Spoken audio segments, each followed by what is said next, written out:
I went to the wedding of a younger coworker. During the event, the bride made a rude comment about how people who are less educated and poor should cut ties with my husband. She looked down on me because I dropped out of school. Instead of stopping her, my coworker, the groom, joined in and mocked me too. At that moment, I decided to cut them out of my life and reach out to someone else. I promised myself that I would make them regret judging people just based on their education. My name is Gwen, and I'm 32 years old. I grew up in a middle-class family, neither rich nor poor, as the only son of working parents. Unlike most of my classmates who were focused on high school, I was busy looking for a job. Both of my parents went to college, but I was eager to start working as soon as I could. At first, they were confused, but later they supported my choice, saying it was my life to live. I started working as a factory laborer in my hometown, then I became a painting contractor site supervisor. Now, I've been working at a large machinery company for 7 years. I'm the service department manager, which means I visit clients to help install, repair, and maintain machinery. Today, I have more repair and maintenance visits to make. As I drive toward the freeway in my company car, my work phone rings. Seeing the company name on the screen makes me feel a bit stressed. I pull over and call back immediately, only to find out that it's another complaint from a client. I apologize and tell them I'll be there right away. I bow my head in apology, even though the caller can't see me. Now, I have to rearrange my schedule to deal with this complaint first. It looks like it's going to be a long day. After 7 p.m., I return to the office and see Theodore from my service department already back and chatting happily with a colleague from sales. I say, "I'm back." Theodore quickly goes to his seat and starts working on his computer. Each branch office has a small team, and in this branch, it's just Theodore, who is 2 years younger than me, and me in the service department. "Hey, Theodore, do you have a minute? What is it?"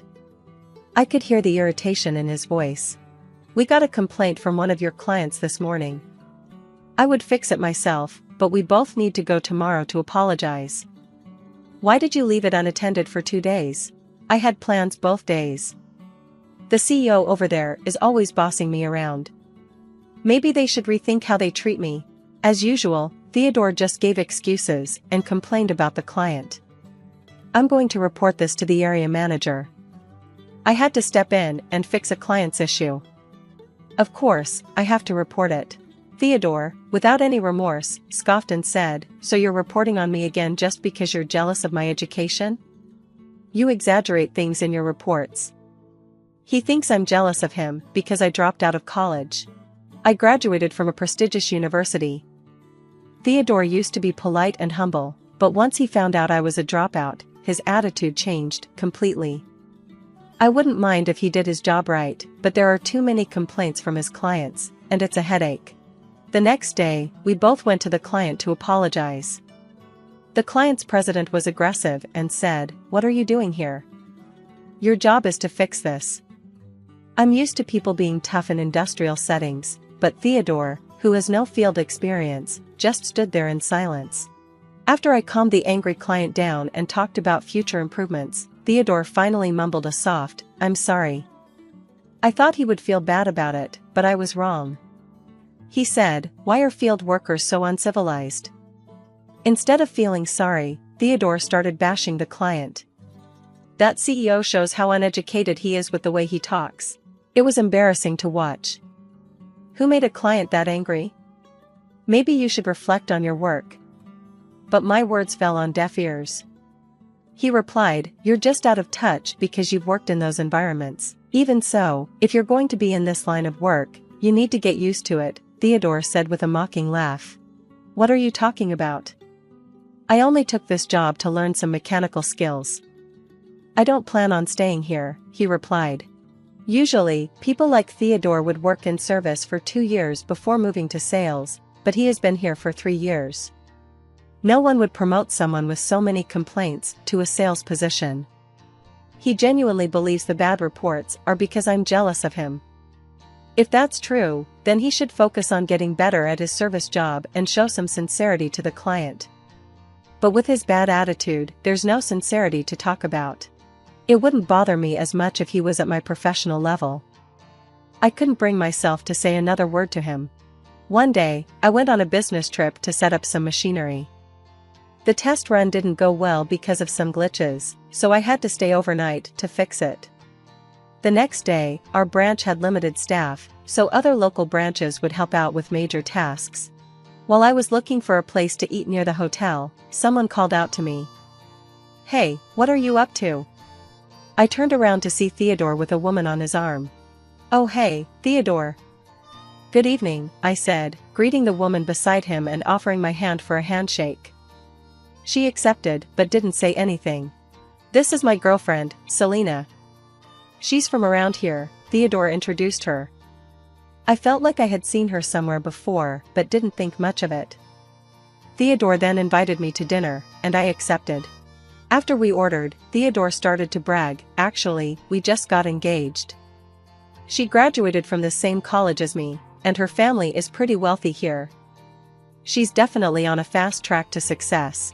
That explained why he wanted to invite me to dinner. He wanted to show off his fiancée. As for Selena, she barely acknowledged me, not making eye contact and only nodding occasionally at Theodore. Dinner ended with Theodore dominating the conversation. When it was time to leave, Theodore excused himself to go to the restroom, leaving me alone with Selena. She broke the silence by saying, "I've heard quite a bit about you from Theodore." Her eyes locked onto mine with a cold stare. I could tell Theodore had been badmouthing me. "You think your managerial role is a big deal, just because you've been at the company a few years longer? Could you please stop blocking Theodore's career?" she said. I knew that the manager position is something anyone can achieve with enough years of service and good performance evaluations. In our situation, the area manager is in charge, and I'm just a senior colleague, which is true. Deciding it was pointless to argue, I let it go. Soon, Theodore returned. Avoiding eye contact and pretending nothing had happened, as I was leaving, I asked him about work for the next day, and he said he'd be helping out at another branch. Something felt off, but I didn't say anything since she was there. The next day, I went to troubleshoot a test run as planned, but Theodore never showed up. I felt uneasy, so I discreetly asked the area manager to look into Theodore's business trip application. It turned out that on the day I met Theodore and his girlfriend, they were supposed to be on a business trip that involved an overnight stay. This was clearly a false claim. The area manager said they would handle the rest, so I left it to them. Later, the date for Theodore and his girlfriend's wedding was set. I wasn't invited, and I felt relieved. However, a week before the ceremony, the area manager asked me to attend in their place. They were supposed to give the main speech, but couldn't make it, so they asked me to do it. At first, I declined, but then accepted when they insisted. On the wedding day, I arrived early and ran into Theodore and his girlfriend on my way to the waiting room. They looked surprised to see me. "You know, my elite friends and I all have degrees from prestigious universities and work in top-tier companies. I didn't think someone who dropped out would fit in, so we didn't invite you," Theodore scoffed. I replied, "I was asked to speak on behalf of the area manager, who will be late once they arrive." "I'm leaving," I replied. The color drained from their faces. "Are you trying to embarrass me by having a dropout give a speech? If the area manager can make it, there's no need for a speech. Leave now," Theodore commanded.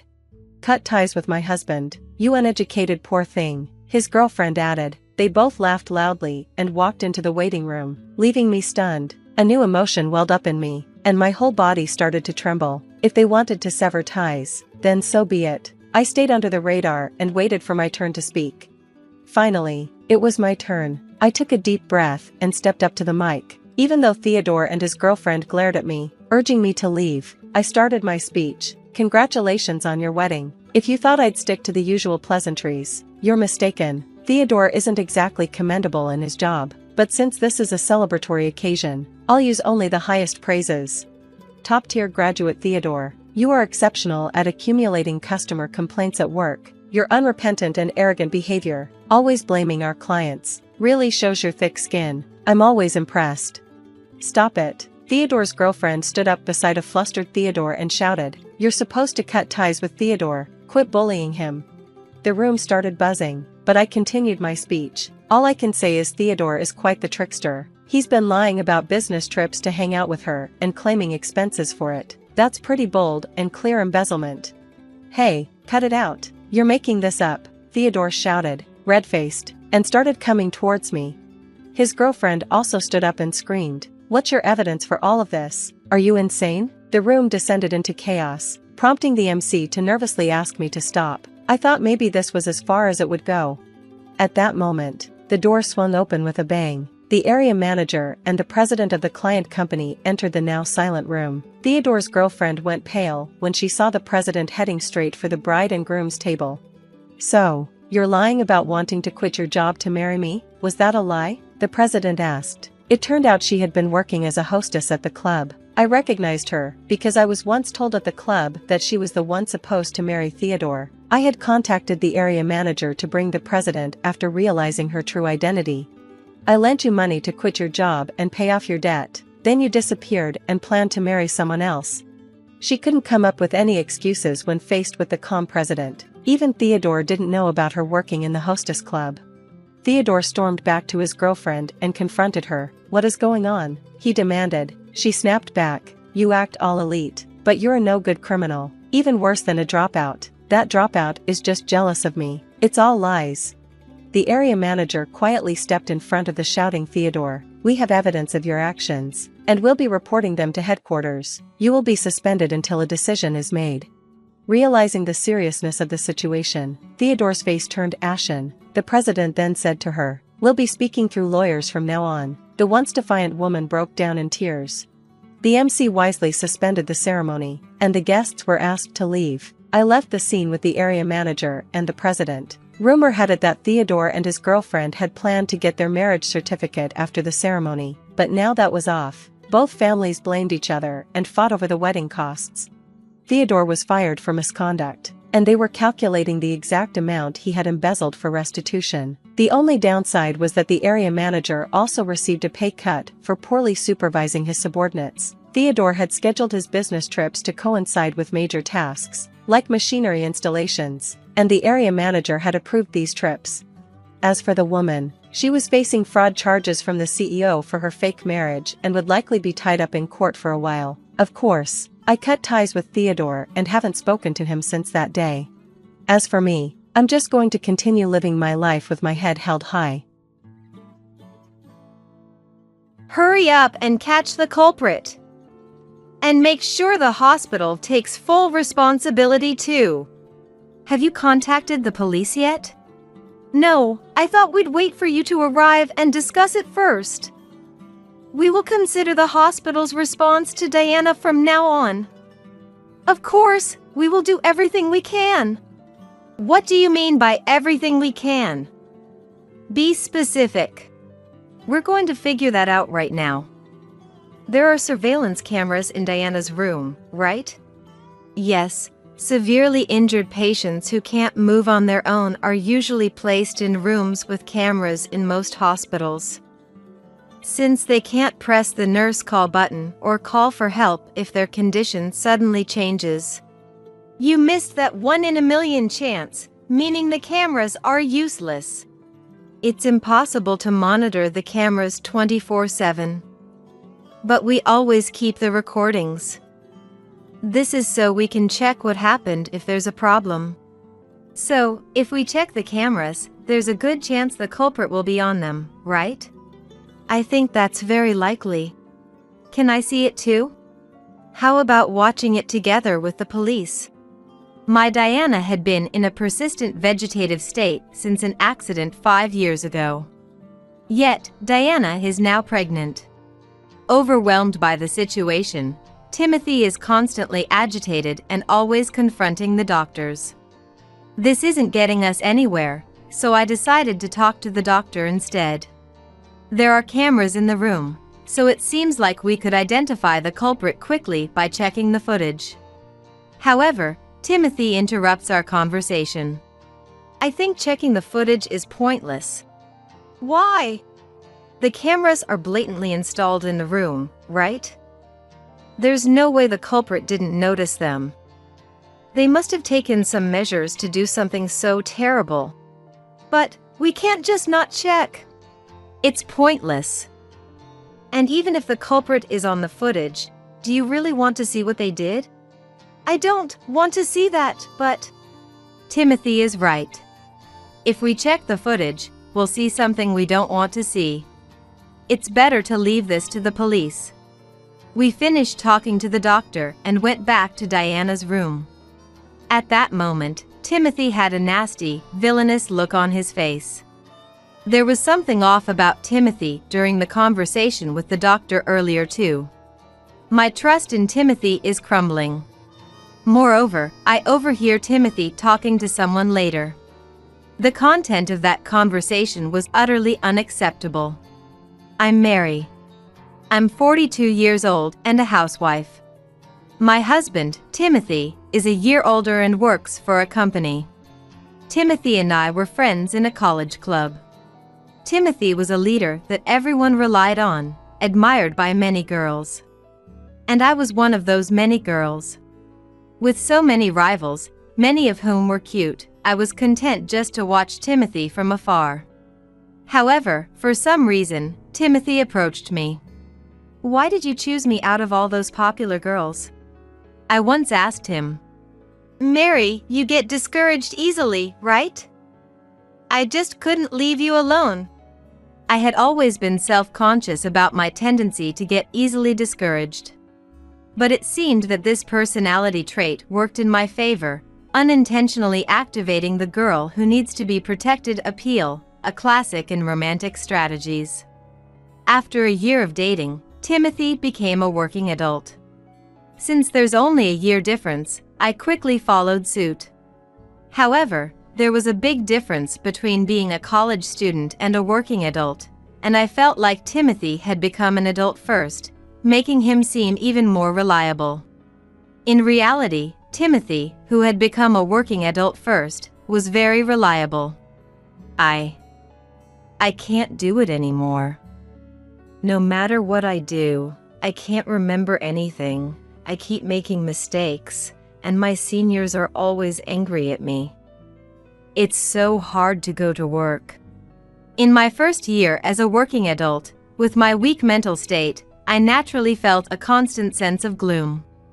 If my current self could be beside my younger self, I'd encourage her, telling her that it's normal to feel that work is tough and not wanting to go to the office. However, speaking for those with a weak mental state, during such times, it's like being in the depths of negativity, where even standing up is painful. Some people might drop out entirely because of this. But I had Timothy. The job of a new employee is to cause trouble. You should only start worrying when no one says anything to you anymore. It's much scarier when they stop saying anything because they've given up on you. The fact that they still say things means they expect you to be able to do it. Also, if your current workplace really doesn't suit you, it's okay to change jobs, you know? It's not the era where sticking to the same company is seen as a virtue. It's still easier to find a job right after graduating from college. Timothy never told me to hang in there. Instead, he always reminded me not to overdo it. I had believed that giving my all was the right thing to do, but his words felt like a fog lifting from my eyes. Thanks to Timothy's advice, I was able to relax a bit and continue my job. I thought there was no one more reliable than him. 3 years after I started working, we had a shotgun marriage. We had been dating for almost 5 years, and as work was settling down, I could feel the atmosphere of marriage coming, so I wasn't surprised when I found out I was pregnant. Rather, I thought it was a great opportunity to get married. Neither of us had met each other's parents, but we had told them about each other when we were students. They also knew we were still together after becoming working adults. So, when we informed them of the pregnancy, they were not angry but instead happy. My parents had wanted me to get married soon, and his parents were eager to see their grandchild's face.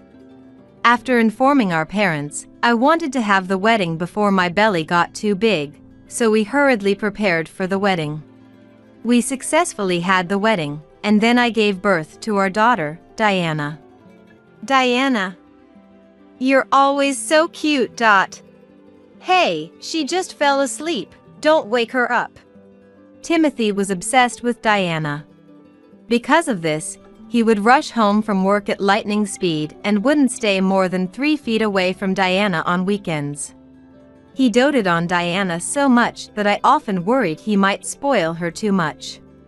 However, his obsession had its upsides, as Timothy actively took care of Diana. Thanks to that, I was able to smoothly return to work after my maternity leave. Diana continued to grow up healthy and strong, reaching the age of 12. She was supposed to start middle school soon. But now, she spends every day in a hospital bed. Diana was hit by a car while walking home from after-school tutoring with 2 friends. They were crossing the crosswalk when the signal turned green, but the driver was looking at their smartphone and didn't notice the light. Although I don't like to use the phrase, "in the midst of misfortune," 2 of her friends only suffered fractures and were not in any life-threatening condition. However, Diana ended up in a persistent vegetative state.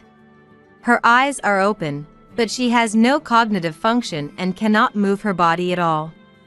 I felt that Diana had taken on the misfortune meant for her friends, and I resented the 2 friends who were unharmed. I know I'm way off base. Otherwise, I wouldn't have been able to keep my sanity. You stay with Diana. I'll handle everything that's a hassle. I'm sorry. Please. I was barely able to stay by Diana's side, my mind on the brink of collapse. If I had to deal with the accident details or her treatment now, I knew I wouldn't be able to keep it together. Timothy understood my fragile mental state and took care of everything, from dealing with the person responsible for the accident to all the hospital paperwork. Timothy really is reliable. But he must be struggling too. I feel guilty for pushing all the responsibilities onto him. Feeling ashamed of my own helplessness, I inch closer to a complete mental breakdown.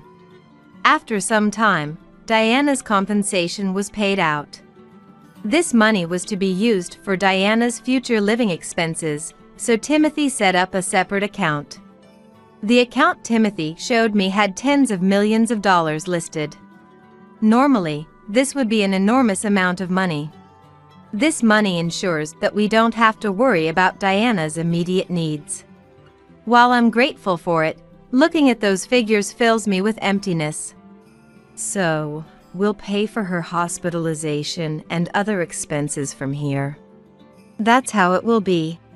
We can't request more money if this runs out, right? What if it does?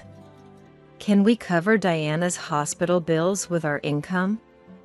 It feels like this amount is a countdown on how long we can be with Diana. Don't say that. Diana will recover before this money runs out. She might not. Even if she doesn't, we were told to keep talking to her for 10 or 20 years, never give up. They said people have recovered after 30 years. Stop talking so pessimistically. I'm sorry. You still seem really stressed. I'll keep handling the details, so you just stay with Diana. I'm sorry. I was on the verge of a mental breakdown.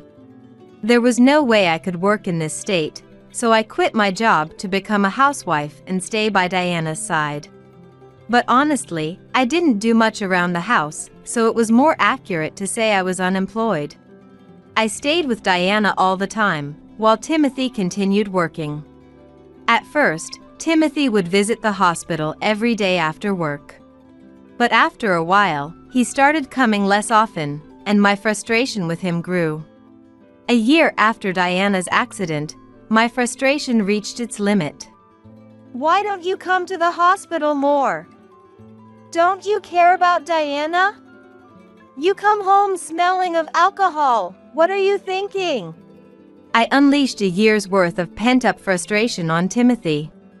But it seemed I wasn't the only one holding in resentment. You could at least do some housework. Look at this living room. It's filthy and cluttered.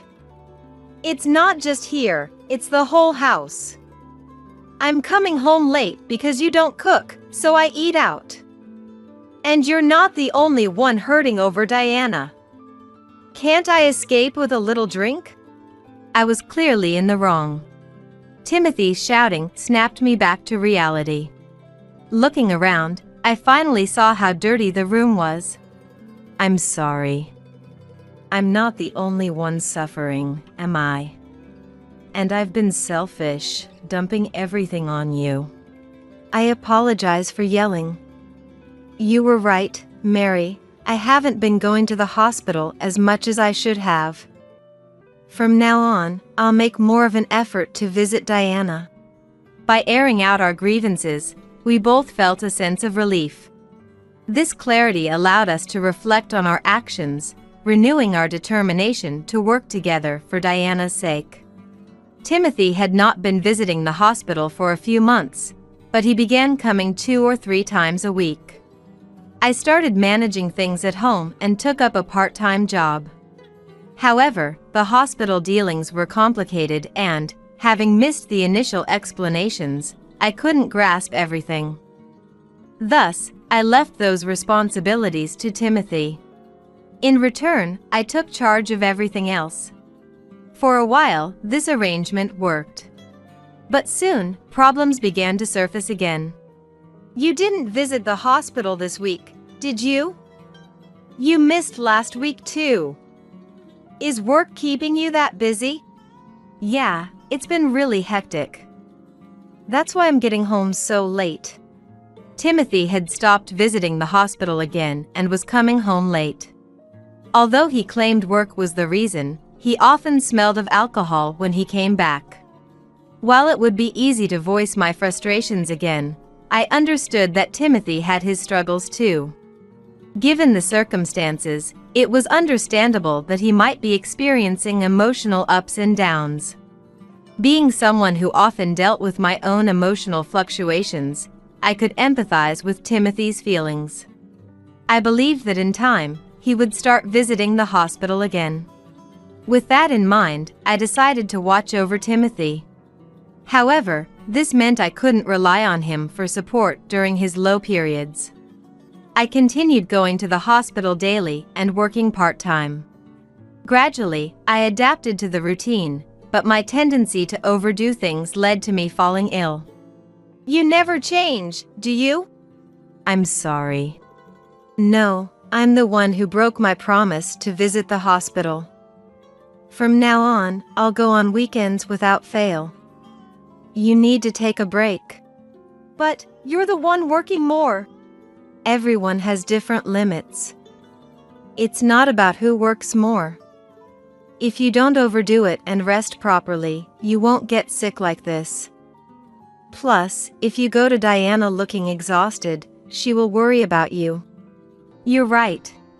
Once again, we both reflected on our actions, and Timothy resumed his hospital visits. 3 years after Diana's accident, Timothy kept his promise and visited the hospital every weekend. When Timothy was at the hospital, I rested at home. This wasn't because we were taking Diana's situation lightly or neglecting her. Diana's treatment was a long-term process. In these 3 years, I learned that maintaining efficiency in our lives was crucial for enduring this long battle. As for Diana's condition, I noticed some improvement. Diana, it's a lovely day today, isn't it? We couldn't go outside last week because of the rain. Are you happy? I pushed Diana's wheelchair through the hospital courtyard. Diana started going for walks. A male nurse named Eric always accompanied us on these walks. Although female nurses primarily took care of Diana, Eric helped with moving her from the bed to the wheelchair. I saw a joy in Diana's face as she basked in the sunlight. Others might not notice any change in her expression. But to me, it seemed like Diana was smiling. Previously, there was no change in her expression, so I took this as a sign of her recovery. Moreover, the signs of her recovery were not limited to her expressions. When I talked to Diana while holding her hand, it felt like she was responding with blinks. Although it could be mistaken, there were also noticeable changes. Diana became able to eat again. Even though eating means she could swallow paste-like food through swallowing training, the main source of nutrition was still through a feeding tube. Nevertheless, it gave me hope and expectations. After finishing our walk and returning to the hospital room, a female nurse came in. This month's hospital bill hasn't been paid yet. It must be Timothy who forgot to pay it. I usually leave the communication with the hospital to Timothy. Therefore, I just needed to call him and let him know about the missed payment. However, Timothy has been on a business trip since yesterday. He could probably make the transfer from his trip, but I felt bad about bothering him for just a payment. I decided to go home and look for Diana's account where her money was deposited. Oh, it's not here. I thought it would be in the drawer where we keep our joint accounts, but I couldn't find Diana's account. Oh, it must be there. There is a shelf where we keep documents and contracts used during hospitalizations and accidents. Diana's account must be there. As expected, I found Diana's account in the place I had predicted. However, the contents were different from what I had expected. Huh? It's already this low? When I checked the account balance, it had already dropped to less than half. I understand that hospitalizations cost money. However, nearly $100,000 disappearing in 3 years is strange. I began to rummage through the shelves again to find documents that detail Diana's hospitalization costs. Then, from the shelf, a large number of membership cards, business cards, and coupons from sexual entertainment establishments came out. It seemed Timothy had been frequenting strip clubs. When I searched for the names on the membership cards and business cards, I found some were from clubs. Judging by the decrease in the money, it looked like he had also been spending on branded goods. When he smelled of alcohol, it was a club, and when he didn't smell of alcohol but came home late, it was a strip club. The unnecessary thoughts made me feel sick. If it were just strip clubs or clubs, some might get furious and make him promise not to go again. However, this was an amount that couldn't be dismissed so lightly. More than anything, I couldn't forgive him for touching Diana's money. I decided to confront Timothy when he returned from his business trip. What's the meaning of this? Well, when Diana had the accident, you were going through a really negative phase, remember? I was so stressed out by you. So, I used it as stress relief. So, it has been since then? I've had my breakdowns, but I haven't been negative since then, have I? Well, about a year after that, we had that big fight, right? I stopped spending money then. But once you indulge even once, you can't go back, you can't resist. I was ready to confront Timothy about using Diana's money and even consider divorce. However, the cause of his spending was my mental breakdown that had put stress on him. Understanding that I was also part of the cause, I couldn't get completely angry at him. I see. I understand. But there won't be a next time. You're forgiving me? When Diana recovers, are you planning to tell her we got divorced? Right, you're right. But, as I said before, there really won't be a next time. Next time, I'll show no mercy and divorce you. I'll take over Diana's account. When there's a payment, let me know the recipient and the amount. I'll handle it from now on. I hate how weak-willed I am in these situations. Timothy understood my personality and probably knew this would happen. However, even if I knew, I couldn't fight against my nature, so I made a compromise and told myself this was fine for now. 5 years after the accident. Since Timothy's incident of embezzling money, he has been more subdued. I hold Diana's account and have significantly reduced his allowance, so he can't frequent strip clubs anymore. Sometimes he comes home late, but he shouldn't have any money on hand, so he's probably just drinking within his allowance. I continue to work part-time while visiting Diana. It's raining today, so we can't go for a walk. I say this while wiping Diana's body, as usual. When I was about to wipe her belly as usual, I noticed that Diana's belly was swollen. Diana can eat, though it's in paste form. Even so, she can't eat enough to make her stomach swell. I thought her unnaturally swollen belly might be due to some illness, so I called a nurse. After that, a doctor examined her and revealed something unbelievable. Diana was pregnant. Of course, Diana, in a persistent vegetative state, couldn't do such a thing herself. I immediately called Timothy. When Timothy heard about Diana's pregnancy over the phone, he flew over at the speed of light and yelled at the doctor the moment he saw him. What the hell is going on with the security in this hospital? The doctor shrank back, unable to respond. Timothy, showing no mercy, continued. You've contacted the police, right? Catch the perpetrator quickly. And the hospital will have to take appropriate responsibility for this. The doctor just nodded in response to Timothy's fury.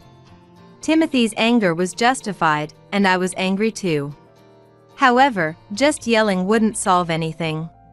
I calmed Timothy down and talked to the doctor. Have you contacted the police? No, I thought it would be best to wait until Timothy arrived and we discussed it. We will consider Diana's care from now on.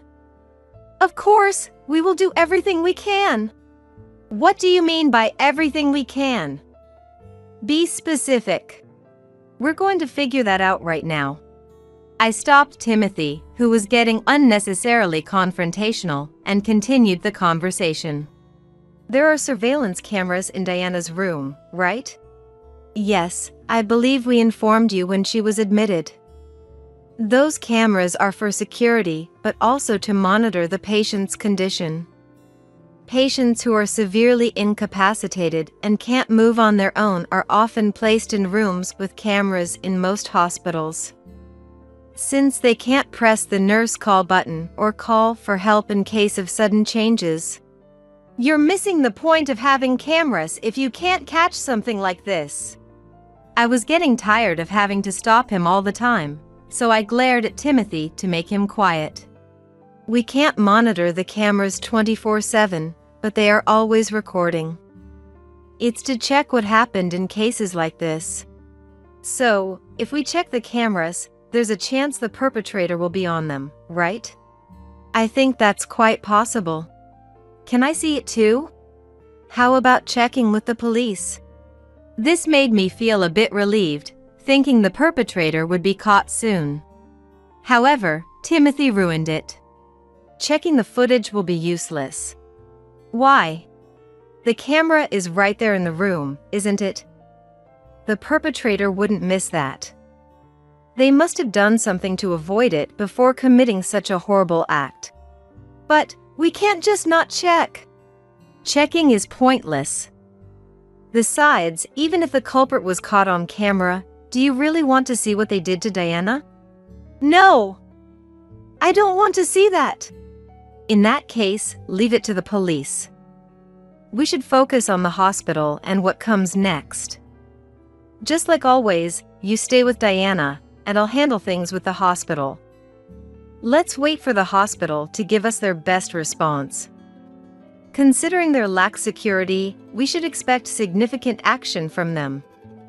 If they try to give us anything less, we'll push back. Timothy took my hand and led me back to Diana's hospital room. Once we were back in the room, Timothy started to smirk unpleasantly. He was snapping at the doctors and putting pressure on the hospital to get the best possible conditions for Diana.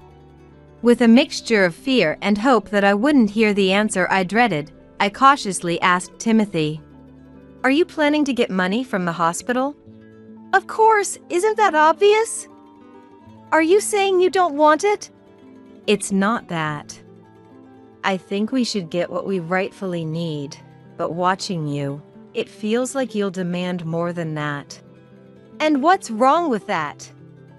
It's only right to take as much as we can. This is like Diana earning her own money using her body. But she can't speak up for herself. So, it's our duty as her parents to get as much as we can from the hospital, don't you think? Timothy seemed to be so immersed in his visits to strip clubs that it had tainted his mind. I hold no prejudice against women who work at strip clubs. There are certainly those who take pride in their work. However, Diana never wanted to be pregnant. Yet Timothy claimed she had earned money using her body. My trust in Timothy was crumbling away. Can money and greed really corrupt a person this much? I skipped work to be here, so I need to call the office. As Timothy left the room, his back looked like that of a movie villain to me. It's okay, sweetheart. I'll make sure everything's all right. I held Diana's hand, offering words without any real foundation. I knew better than anyone that I couldn't do anything, being neither a doctor, a police officer, nor a lawyer. I sighed and looked out at the courtyard from the window. That's when I saw Timothy. He was heading towards the far end of the courtyard. It seemed he was planning to go to a hidden part of the building. But if it was just a call, he didn't need to go that far. He wasn't even dialing while walking. My suspicions grew, and I hurriedly followed Timothy. Concealing myself, I saw Timothy meeting with a male nurse. It was Eric, the nurse who always helped with Diana's walks. He must have arrived while I was coming down from the room. I listened intently to their conversation. What I heard was unbelievable. My feelings boiled down to pure rage upon learning the truth. A few days after Diana's pregnancy was discovered, Diana underwent an abortion. Though the risks were high, the procedure was successful. In my heart, I felt relief, believing Diana was on the road to recovery and regaining her strength, so I made a victory pose. As for the crucial hospital room camera, just as Timothy had said, there was no suspicious figure caught. In fact, there were no interruptions or signs of tampering or editing in the footage. It was as if Diana had been impregnated by a ghost. However, DNA testing of the fetus revealed that the culprit was not a ghost, but Eric, the male nurse who helped with Diana's walks. The perpetrator was Eric, wasn't it? What a stupid thing to do. Well, thanks to him, we get money from the hospital. We should thank him. With harsh words, Timothy acted as if the case was already resolved since the perpetrator was caught. However, the real resolution of the case starts now. When Timothy and I were at home, the doorbell rang. Is it a delivery? I think it's your guest. Can you get it? Huh? Oh, okay. Timothy gave me a puzzled look before heading to the front door. I followed behind him. What? What's going on? When Timothy opened the door, a police officer was standing there. Did you call them? Timothy turned around abruptly, showing me a surprised expression. I didn't call them, but I got a heads up that they would come soon. They asked if you were home. What do you mean? I overheard you and Eric talking at the edge of the courtyard. The edge of the courtyard? That's right. I heard you allowing Eric to do terrible things to Diana for money. What were you thinking, selling Diana's body? The day Diana's pregnancy was discovered, I overheard a conversation between Timothy and Eric. What should we do? I never thought she would get pregnant. Seriously. What were you thinking? Now the perfect plan of taking Diana for a walk, avoiding the security cameras, and pretending I, as her father, was just on a walk with her is ruined. Am I going to get caught? Probably, isn't that what you said? That DNA testing can be done even on the fetus. You'll get arrested, and I'll lose the allowance you give me. My wife has taken control of our account, and I get only a little allowance. Your money was my last resort. Now I can't even go to the strip club. This sucks. Well, thanks to you, I'll probably trick the hospital into giving me money. But don't break your promise. I'm going to tell the police that I did it by myself, right? That's right. Not only did I let you have sex with a 17-year-old virgin, but I let you do it for a cheap price, so it's only natural that you should be the only one guilty, right? Just make sure you keep your end of the deal. I know. If you get caught and get out later, I'll let you have it again. And don't worry, I'll remember the discount for taking the fall. I felt like I was going to vomit from disgust, but I recorded their conversation on my smartphone. I submitted that recording to the police. With the DNA test results and the recording, the police took action. When Eric was caught, he tried to stick to the deal with Timothy and take the blame alone. However, faced with the audio data I provided, he confessed everything. Eric's mention of Timothy led the police to decide they needed to talk to him as well, so they came to get him. Any excuse you make now is pointless. Damn it! What's wrong with letting a guy have a little fun? It's not like it means anything. Timothy was quietly taken away by the police. I didn't miss the words he muttered at that moment. I had already planned to get a divorce, but my resolve grew stronger. Since Diana was only 17 and underage, both Timothy and the nurse were charged with child welfare law violation and prostitution law violation. Even though it was their first offense, the severity of their actions led to a 7-year prison sentence. Of course, Timothy and I got divorced. We split the marital savings, but I didn't give him any of Diana's money because she still needed it for her hospital stays. Losing his social standing after a prison sentence would make things tough for him upon release. I briefly considered giving him a bit more money to help, but remembering his words as he was taken away changed my mind. Now, I want him to struggle as much as possible. I moved back to my parents' house, and Diana was transferred to a hospital nearby. My parents agreed to help support Diana, so I decided to go back to work. Though it would be challenging due to the gap in my employment, I was determined to work hard to support Diana. There are no seats for the poor. Standing as if blocking the path between the bride and groom, the bride's mother, Susanna, stood. The bride, Sharon, seemed puzzled by her mother's actions. We felt the same. I exchanged glances with my son, Parker. Today is Parker and Sharon's wedding ceremony. It's supposed to be their big day, yet somehow, Susanna is dominating the scene. I looked at Susanna. She looked down on Parker and me completely. I see. Then, it can't be helped. Shall we go home? Yeah. We decided to leave the venue. I could hear Sharon seemingly pleading with her. Susanna doesn't think she's in the wrong. She thinks it's our fault, being poor and from a single-parent family. But I disagree. What's so sinful about being a single-parent family? And what's inferior about it? I'll show Susanna the seriousness of a mother who raised her son on her own. My name is Diana, 50 years old. I was blessed with my only son, Parker, when I was 25. However, my husband, Carter, met with a traffic accident shortly after Parker was born and passed away. For the past 25 years, I've raised and supported him. I didn't remarry. I worked tirelessly in part-time jobs. All that hard work was about to be rewarded. I've got a girlfriend. I want her to meet you. How much that saved me. But Parker's engagement brought new turmoil to our home. What's Parker's annual income? The first words were not a greeting but a question. It was a luxurious mansion. As I was amazed by the surprisingly comfortable chairs, Parker's fiancée, Sharon, and her mother, Susanna, appeared.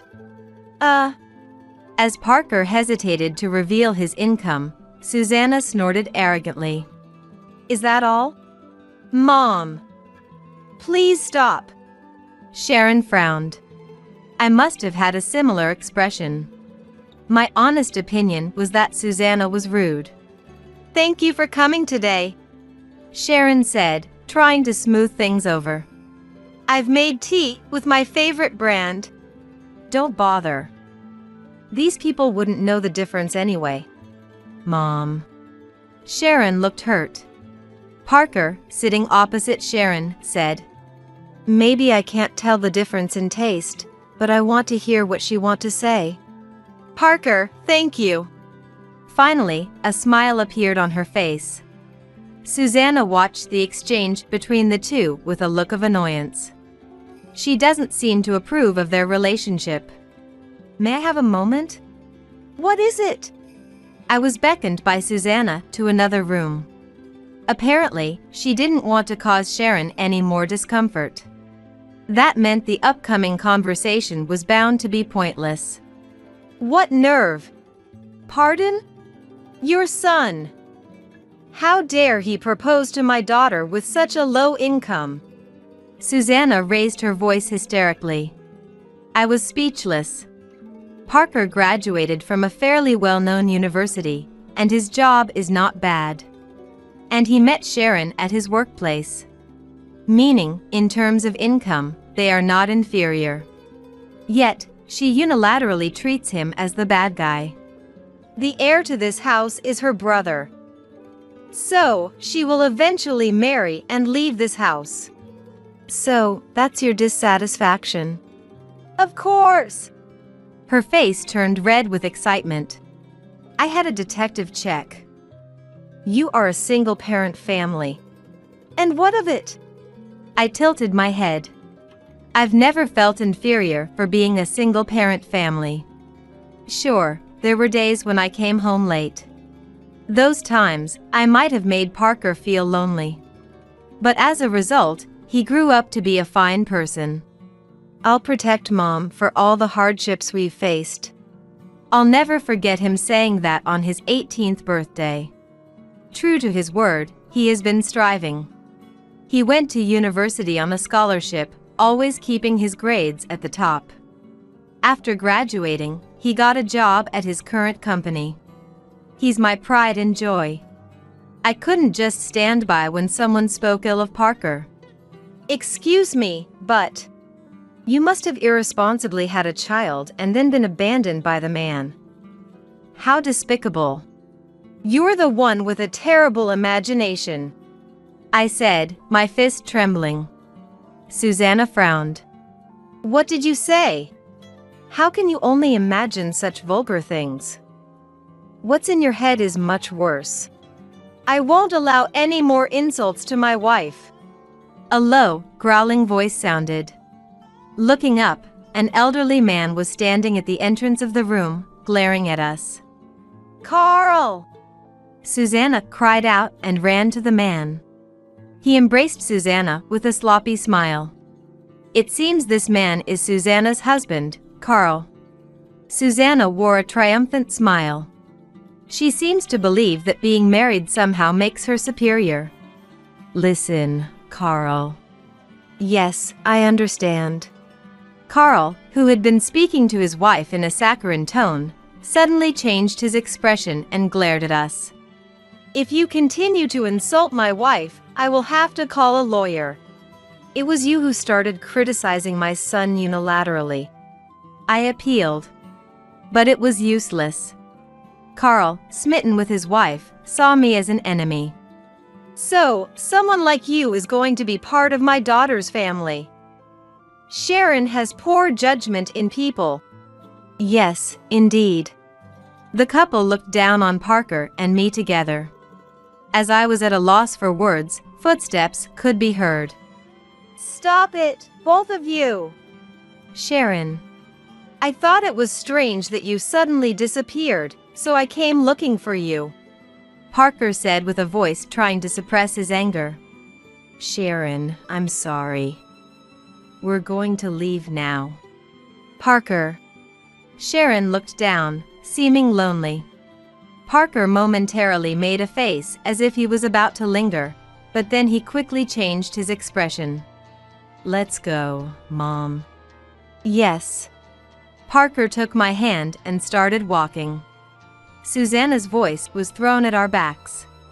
"Don't ever come back to our house again." As if we would, I thought. Sharon did nothing wrong. Rather, it was sad that she was caught between her parents and us. I just couldn't forgive her parents. What should I do? Is it okay to just watch over their relationship? Hey, Parker. I have no intention of breaking up with her, Parker said, seemingly sensing my feelings. His eyes looked down, filled with apology. I'm really in love with her. So, with those words and expressions, I made up my mind. I'll support you too. Mom. He must have thought I would oppose it. Parker smiled, relieved. And his smile made me smile too.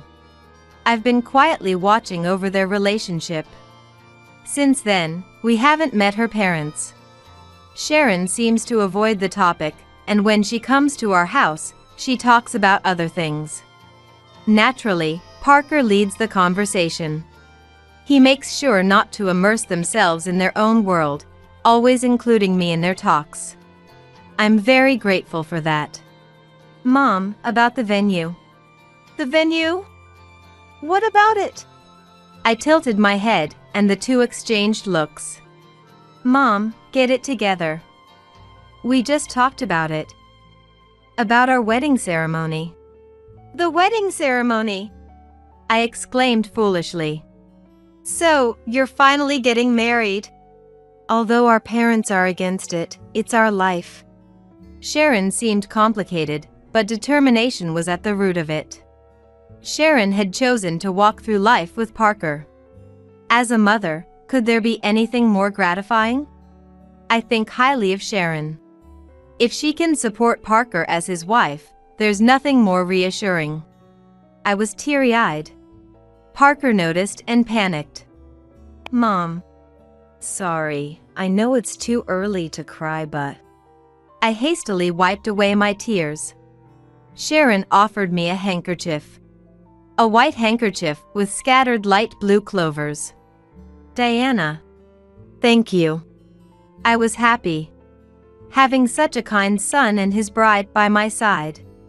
But, this feeling of happiness was cruelly shattered. The nightmare began at the wedding ceremony venue. Oh? I stopped in confusion. I couldn't find my seat anywhere in the venue. I walked around the venue to check, but still, there was no seat for me. Perhaps it was a mistake by the staff. Thinking this, I approached a staff member. Excuse me. Are you still here? The response came not from a staff member but from Susanna. She stood with her arms crossed, laughing unreservedly. Shouldn't he take a hint by now? This marriage is very important to our family, Susanna said with a voice that looked down on me. Indeed, Susanna had arranged the entire ceremony.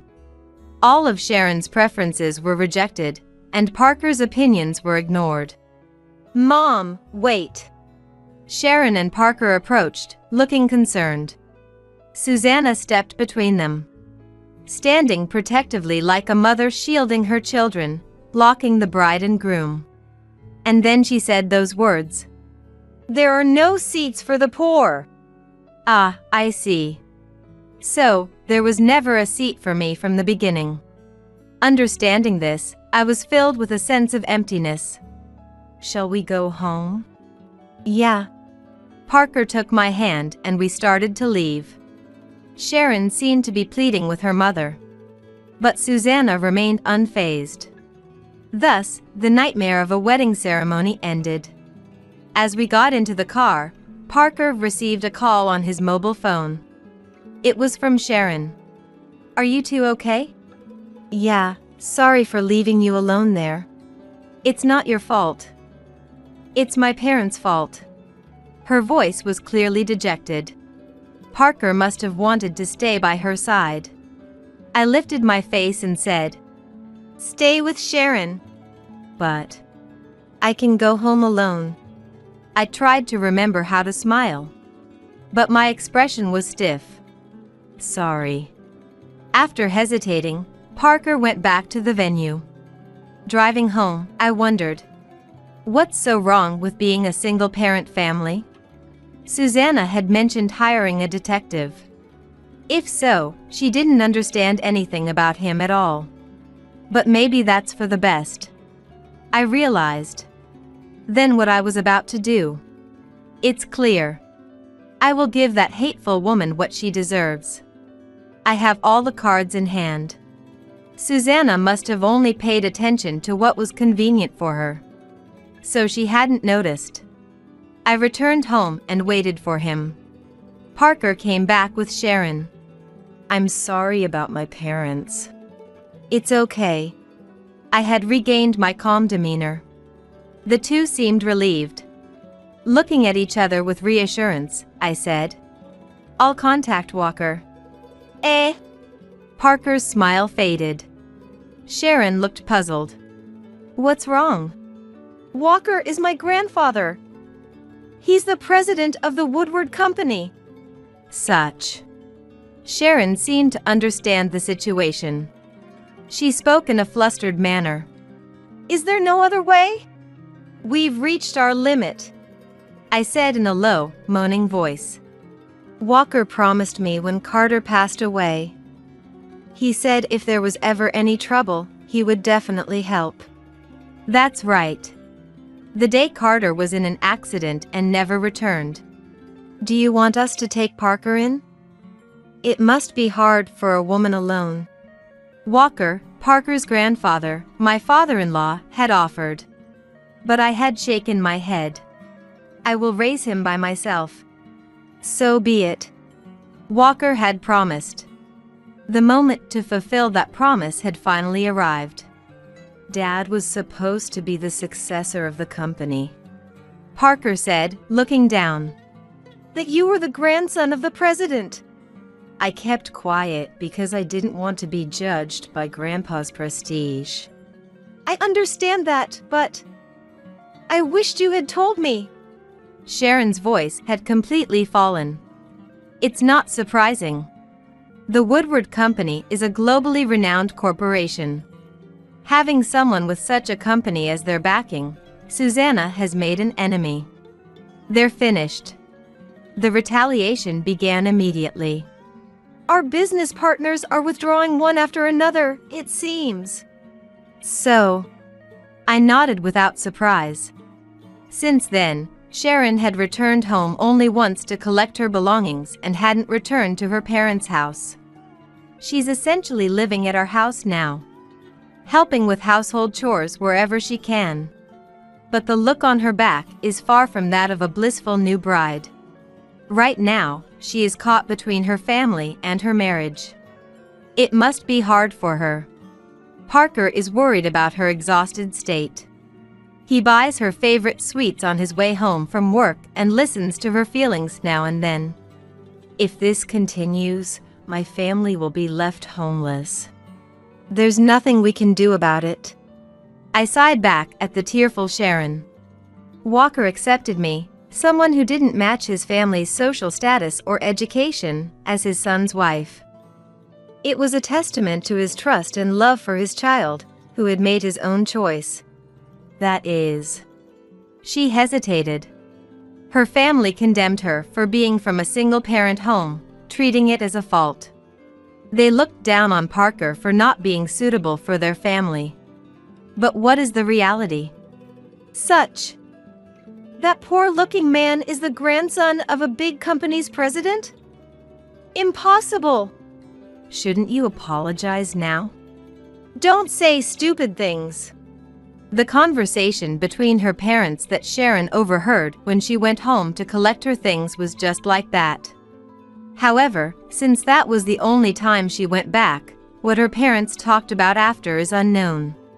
My mom isn't the type to apologize to anyone. Indeed. Some people only feel fulfilled by looking down on others. Such petty people. And also pitiable.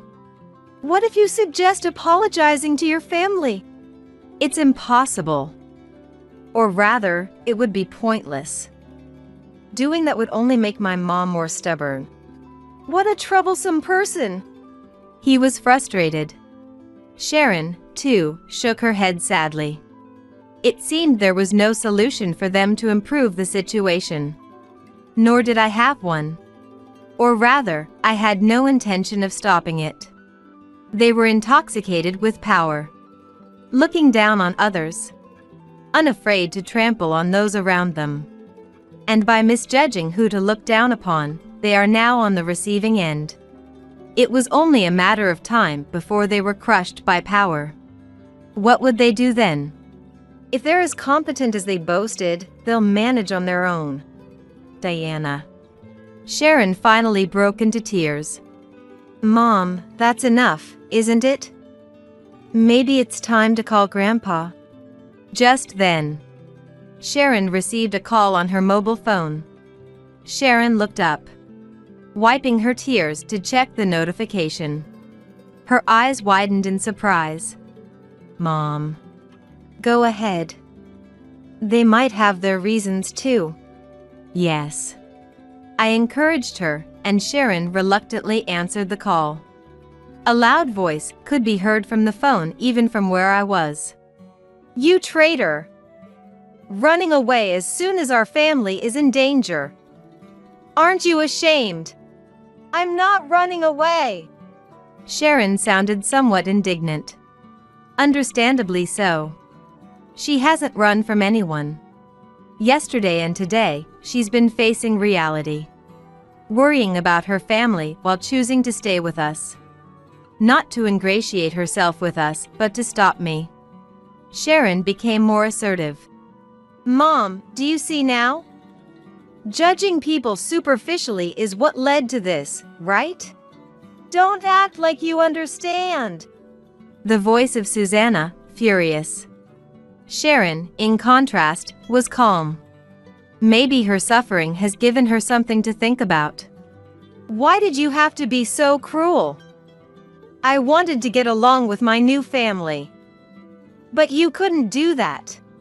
That woman doesn't fit into our family. Susanna seems to have narrowed down her disdain to me alone. I bit my lip. Yes. I am just an ordinary woman, born into an average family, without notable education, looks, or anything. But someone accepted and loved me for who I am. He was from a prestigious family, and at first, I was intimidated. But eventually, we were drawn to each other and decided to marry. Do you have any regrets? That's all Walker asked. There's no way I would. I can't forget his face when he answered. The warm and reliable profile of him saying he would protect me. Yet, Carter broke his promise so easily. He left for heaven alone, leaving me behind, my dearest. Tell Susanna. What should I tell her? I cut through my self-mockery and said in my usual tone, that I'm giving you a chance. What a proposition. What kind of face I was making. I didn't even know. I'll have Walker come over. Then you can appeal directly that this treatment is unfair. I'd like that. It seems my voice reached without the need for Sharon to mediate. Susanna said with a voice that seemed to put forth her last bit of defiance. Getting upset over such a trivial matter and opposing us. It may be trivial, but I don't mind being the focus of attacks and insults. But what about Parker, whose mother-in-law will be a woman with such a character? When will he too start receiving poor treatment? This isn't just about pride. It's a fight of a mother worrying and protecting her child. Susanna seemed not to understand that. The direct confrontation that ensued turned out to be quite pitiful. I'm terribly sorry. For what, exactly, are you apologizing? As soon as Carl entered the room, he apologized deeply. Walker sat on the sofa, observing the couple. Susanna looked down on Carl with disdain. "Carl, won't you bow your head too? It's entirely our fault." He began to sob. I stood beside Walker. Parker and Sharon were not allowed to attend. It would be too cruel a scene for them to witness, Walker decided. Entirely? Walker's eyebrows twitched. Explain specifically. What did you do, and what was wrong? That is... Carl fell silent. It seems he couldn't answer the question. No wonder. They don't truly think they're in the wrong. They're just apologizing to placate Walker, waiting for the storm to pass. Like a child scolded by a teacher at school. So you're bowing your head without even knowing what you did wrong. That's, well... Carl looked helplessly at his wife. Susanna smiled. It's about the oversight of not preparing a seat for Diana. We're truly sorry. An oversight? I raised my voice. I remember. There are no seats for the poor. What are you talking about? She acted as if she didn't understand what was said. I was dumbfounded. Susanna was trying to pretend it didn't happen because Walker wasn't there. How dirty can you get? You're the one with the paranoia. Stop slandering us already. That's enough, Walker said wearily. So you insist it was an oversight? Of course, Susanna answered immediately. Hope was in her eyes. If she could convince Walker, it would be their victory. But in the next moment, he was furious. How far will you go with your lies? I've confirmed your actions with everyone at the venue, not just my grandchildren. Everyone. That's impossible. The light faded from Susanna's eyes, and she collapsed on the spot. Carl, do something. She clung to his husband beside her, but he was just crying. Walker addressed the pitiful couple. If you had truly apologized from the bottom of your hearts, I might have forgiven you. But what about now? Nothing but lies for self-preservation. I'm so appalled I'm at a loss for words. It's not like your son chose a worthless woman. Susanna screamed in rage. Aren't you frustrated? That such a woman would become your son's wife. Do you hate Diana that much? Walker looked more pitiful than angry. Susanna shouted. Yes. I didn't like that woman. So I was mean to her. Just for that, why should I suffer like this? Because that mindset is incompatible with mine. Walker's voice was instructive. I wanted to understand what kind of person Diana is. Saying so, Walker looked at me. I instinctively straightened up. Walker exuded the aura of a sage who had attained enlightenment. Carter wouldn't choose a strange woman. So, there must be charm in this person. I wanted to know that charm by talking. What a waste of time! Susanna scoffed, but he remained calm. Diana is good and hardworking. She raised my grandson alone commendably. Carter's judgment of people was not mistaken. Yes. Exactly. Carl seized the opportunity to cozy up to him. He seemed to be looking for a chance to seek forgiveness. My wife is quite different. Susanna lacks judgment in people. That's why she targeted Diana and Parker. You're cowardly, man. He was speechless. Walker slightly frowned and said, Are you pushing all the blame onto your wife? First off, if that's the case, you're at fault for choosing a woman with no judgment. That's enough! Susanna yelled. All eyes turned to her. Susanna twisted her lips and said, President, you really want to side with Diana, don't you? Of course. Walker nodded. Then, Talking is useless. I think so too. When Walker nodded again, Susanna had already turned her back. Carl, let's go. No point in saying anything more. Now, we have to somehow rebuild the company on our own. That's easier said than done. All our clients have left because of the president's pressure. His meek attitude seemed to displease her.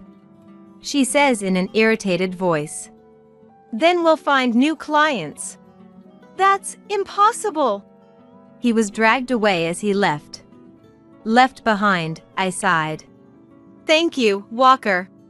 No need. Walker shook his head leisurely. Then, as if to admonish me, he said, You earned my trust through your own strength and actions. And they earned my disappointment with their words and actions. Yes. Walker had not blindly sided with me.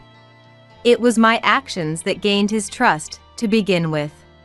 Meaning, if I were to stray from the path, he wouldn't help me anymore. I'll remember this. I bowed deeply to Walker. The situation of Susanna and her husband's downfall was conveyed through Sharon. She has been staying with us, and since then, she has started to contact her. Sharon, come back home now.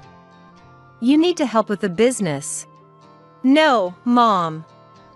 I'm not coming back. Determination was evident in Sharon's eyes. You want to marry me off to a wealthy family, don't you? You child. It seemed I had hit the mark. Her growl was audible even from here. You've changed. But... It's okay. I smiled reassuringly. Sharon nodded and handed me the phone. Susanna? How dare you let me hear that voice? I'm not talking to you because I want to. I took over the phone to settle things with her. And also out of concern for Sharon. I said in a calm voice, I've decided to forget about your meanness. What? A foolish response came back. I continued, I don't want to be involved with you forever. So, I decided to forget about you. Hating someone is just tiring, and there's no benefit to me. Don't talk pretentiously. She snarled like a carnivore. I won't forget you. I'll hold a grudge against you for life. I understood why Walker didn't accept Susanna's apology. In that chilling voice, Give me back my daughter. She's my son's wife. There's a marriage certificate. Then I'll make them divorce right now. To the shouting Susanna, That's impossible. I said, It's something she should know. Sharon is pregnant. With Parker's child. What? That was all Susanna could say before falling silent. She seemed unsure of how to react. After a pause, Susanna spoke. Her voice trembling. Please, give me back my daughter. I don't want the child in her belly. Are you still saying things like that? I sighed. Looking at Sharon, she was gently caressing her not yet prominently swollen belly. Could she possibly think about abandoning her born child and returning to her parents' home? That's unimaginable. Being a mother herself, how could she not understand? Do you intend to separate Sharon and her child? If she has a child, she won't find another marriage. She was being selfish. Apparently planning to use them for her own convenience. Don't get involved with Sharon anymore. I am her mother. Susanna weakly protested but didn't give up. Give her back. Don't be unreasonable. I'm hanging up now. Wait. The pregnancy, that's a lie. She can't be that. She was panicking. Let me talk to her again. That is. I'll talk to her. Sharon interjected, seeing the situation. She's in a delicate period now. Worrying it might stress her, I ultimately handed over the phone. Mom? Sharon, right? You're lying, aren't you? That woman is lying, right? Mom, it's all true, Sharon said calmly. I'm going to be a mother in this home. So, I can't meet your expectations, and please, don't call me anymore. Her voice carried a definite force. She groaned, troubled. Eventually, her voice became muffled, seemingly crying. Sharon, please. We have no other means. Our house is falling apart. Without it, Carl and I have nowhere to go. Relatives have disowned us. What are we supposed to do? That's something for adults to figure out. Taking back the phone, I said, all of this is a result of your actions. She must take responsibility, as an adult. Being punished for looking down on me and Parker just for being a single-parent family. Wait! Her voice was desperate. I silently ended the call. Despite persistent calls thereafter, Sharon, looking exasperated, turned off her mobile phone. Walker was also pleased with Sharon's pregnancy. I wish to be involved with the family this time, truly. Yes, please come to visit our home, Parker replied proudly. Because the house had become too small, moving to a new place in spring was decided. Due to budget constraints, it's a bit far from the station and slightly inconvenient, but it has a large garden.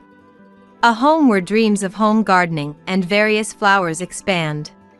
Since then, Susanna has quieted down significantly.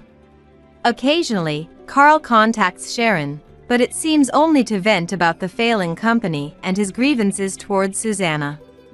Dad just blames everything on Mom. I wish he'd be a bit more responsible.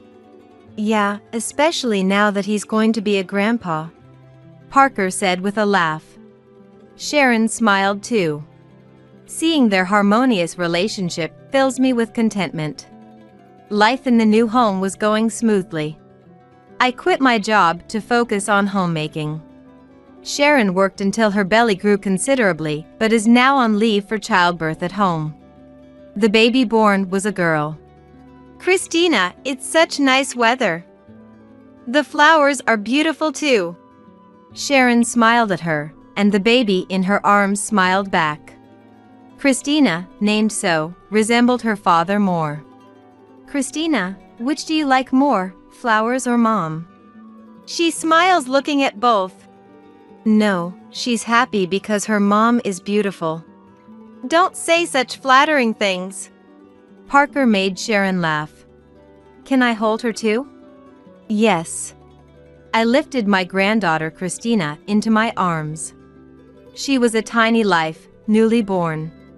Yet, the weight in my arms felt significant. What a good girl. Thanks to you. Sharon's smile had evolved from her once innocent expression to one filled with the intelligence of a mother. Grandpa will be coming over for Christmas. Oh, we need to start preparing then. I handed Christina back to Sharon and stood up. I'll help too. Thank you. Let's see, until Christmas. I glanced at the calendar. It was filled with various entries. Notes about future family plans and work schedules. I felt the presence of the passing time, a testament to our lives inscribed there. I'm going to marry your sister. ATM is no longer needed. I could hear the mocking laughter over the phone. But I didn't let out a surprised sound. I thought if I played into their hands, it would weaken my position. And by now, I had not an iota of love left for my husband, Zach. Okay, brace yourself. I replied calmly, but inside, anger was boiling over. Zach, who dumped all the childcare, elder care, and housework on me, was enjoying an affair with my sister, Nicole. And Nicole too, after borrowing all that money from me, she slept with my husband and even called me an ATM at the end. It was unforgivable. You're okay with us divorcing, right?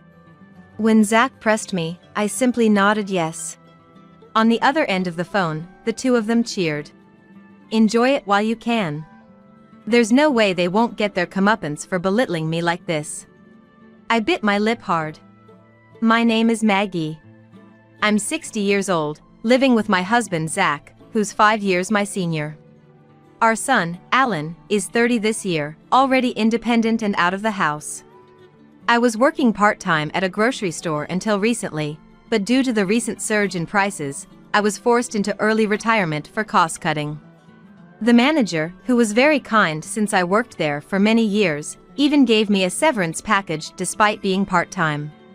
It's a bit sad to retire before reaching the age of retirement, but working at the grocery store definitely helped me grow. So I'm very grateful to the manager who continued to employ me.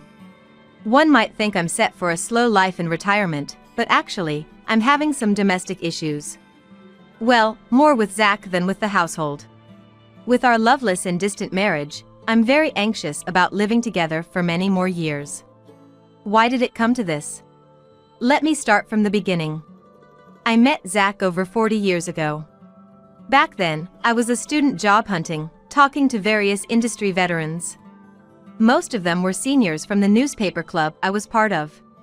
At a club drinking party, many alumni, including Zach, would show up. Maggie, what kind of company do you want to work for? Zach, rumored to be the handsome senior in the club, asked me with a comfortable distance. I honestly told him I wanted to work for a stable company. How about the bank I work at? Banking's probably the most stable, right? Indeed, it seems like a solid job. While my response was cliché, I was happy Zach invited me to his bank. Encouraged by Zach, I applied to his bank and got the job. It wasn't too difficult as the bank hired many students from my university. Once I started working at the bank, I realized many women liked him. Zach, always invited out for meals after work, seemed out of reach for me. But Zach often asked me out, and despite feeling guilty towards his other admirers, I started going out with him more as I was interested. So, we started dating and got married 3 years later, after which I quit the bank. It's regretful to quit just after 4 years, but back then, most women quit upon marriage. Especially since Zach and I were in the same workplace, he seemed to prefer I work part-time elsewhere. I had no regrets about marrying Zach and quitting my job. For a while, we enjoyed our life together until I got pregnant and gave birth to our son, Alan, at 30. Zach, who used to treat me like a princess, suddenly became indifferent after the birth. Zach, can you make a bottle for Alan? A bottle? That's a mom's job. Why do I have to do it? His sudden change in attitude left me more in shock rather than in sadness or anger. I had heard that men sometimes lose interest when their wives give birth. But I thought that was a story for only a small fraction of couples. I never imagined that Zach, who loved me so much, would suddenly cast me aside like throwing something into the open sea after I had our child. From then on, every day was a whirlwind. Zach continued to refuse to help with the baby. Taking care of the baby is a mom's job. Plus, you're a housewife, so it's natural for you to take care of it. I'm busy with work. Zach had his plausible reasons, but they didn't satisfy me. But it's my first time too, and raising the baby alone is hard work. As I countered while watching Zach's reaction, he glared at me. If it's that hard, why don't you go to my dad's? Dad's free and can help you out. To your father? Yeah, that's right. I was utterly shocked by Zach's suggestion. Zach's mom had passed away early, and only his dad, Bob, was left, who recently had trouble with his legs and might need to go to a care facility. How could he think of leaving our child with Bob? Moreover, Zach completely refused to be involved with the baby, essentially just dumping it on his parents. Zach's outlandish idea left me troubled. Since then, I received little help from Zach in raising Alan, and I had to do it alone, repeatedly reading childcare books. Fortunately, Alan was a well-behaved and obedient child, who listened to me and grew up healthy. When Alan turned 5, after sending him off to kindergarten, I noticed a call on my mobile phone. Maggie, it looks like Dad collapsed. I'm thinking of putting him in a facility. Can you handle the paperwork? What? Collapsed? Is he okay? And about the facility? I was very surprised by Zach's call. The news of Bob's collapse was alarming. I hoped he had been taken to the hospital in time. Given Bob's leg condition, it must have been quite a struggle. Bob had always been fond of me, treating me like his own daughter, and I regularly took Alan to visit him, even without Zach asking. The in-laws' house was about a 40-minute drive from our home. Every time we visited, "Thank you for coming all this way," Bob would say with a kind smile. Alan and I both loved Bob and, despite the distance, always wanted to visit him again and again. Hearing that Bob had collapsed, I was filled with anxiety, but Zach only mentioned putting him in a facility in a matter-of-fact tone, which irritated me. "Just handle it, I'm busy with work, okay?" "Wait a minute." Zach cut the call quickly after saying his piece. The idea of putting Bob in a facility was unthinkable to me. Unless it was Bob's own wish, it seemed like Zach was just deciding to put him in a facility on his own. After much thought, I decided to take care of Bob myself as soon as he recovered. When I arrived at the hospital where Bob had been sent, he was in the hospital room and had already regained his consciousness. Bob was over 70 but had struggled to continue the family's farming business despite his leg issues. Both Zach and I had asked Bob to rest, but he insisted on going to the field that day. "Maggie, sorry for troubling you."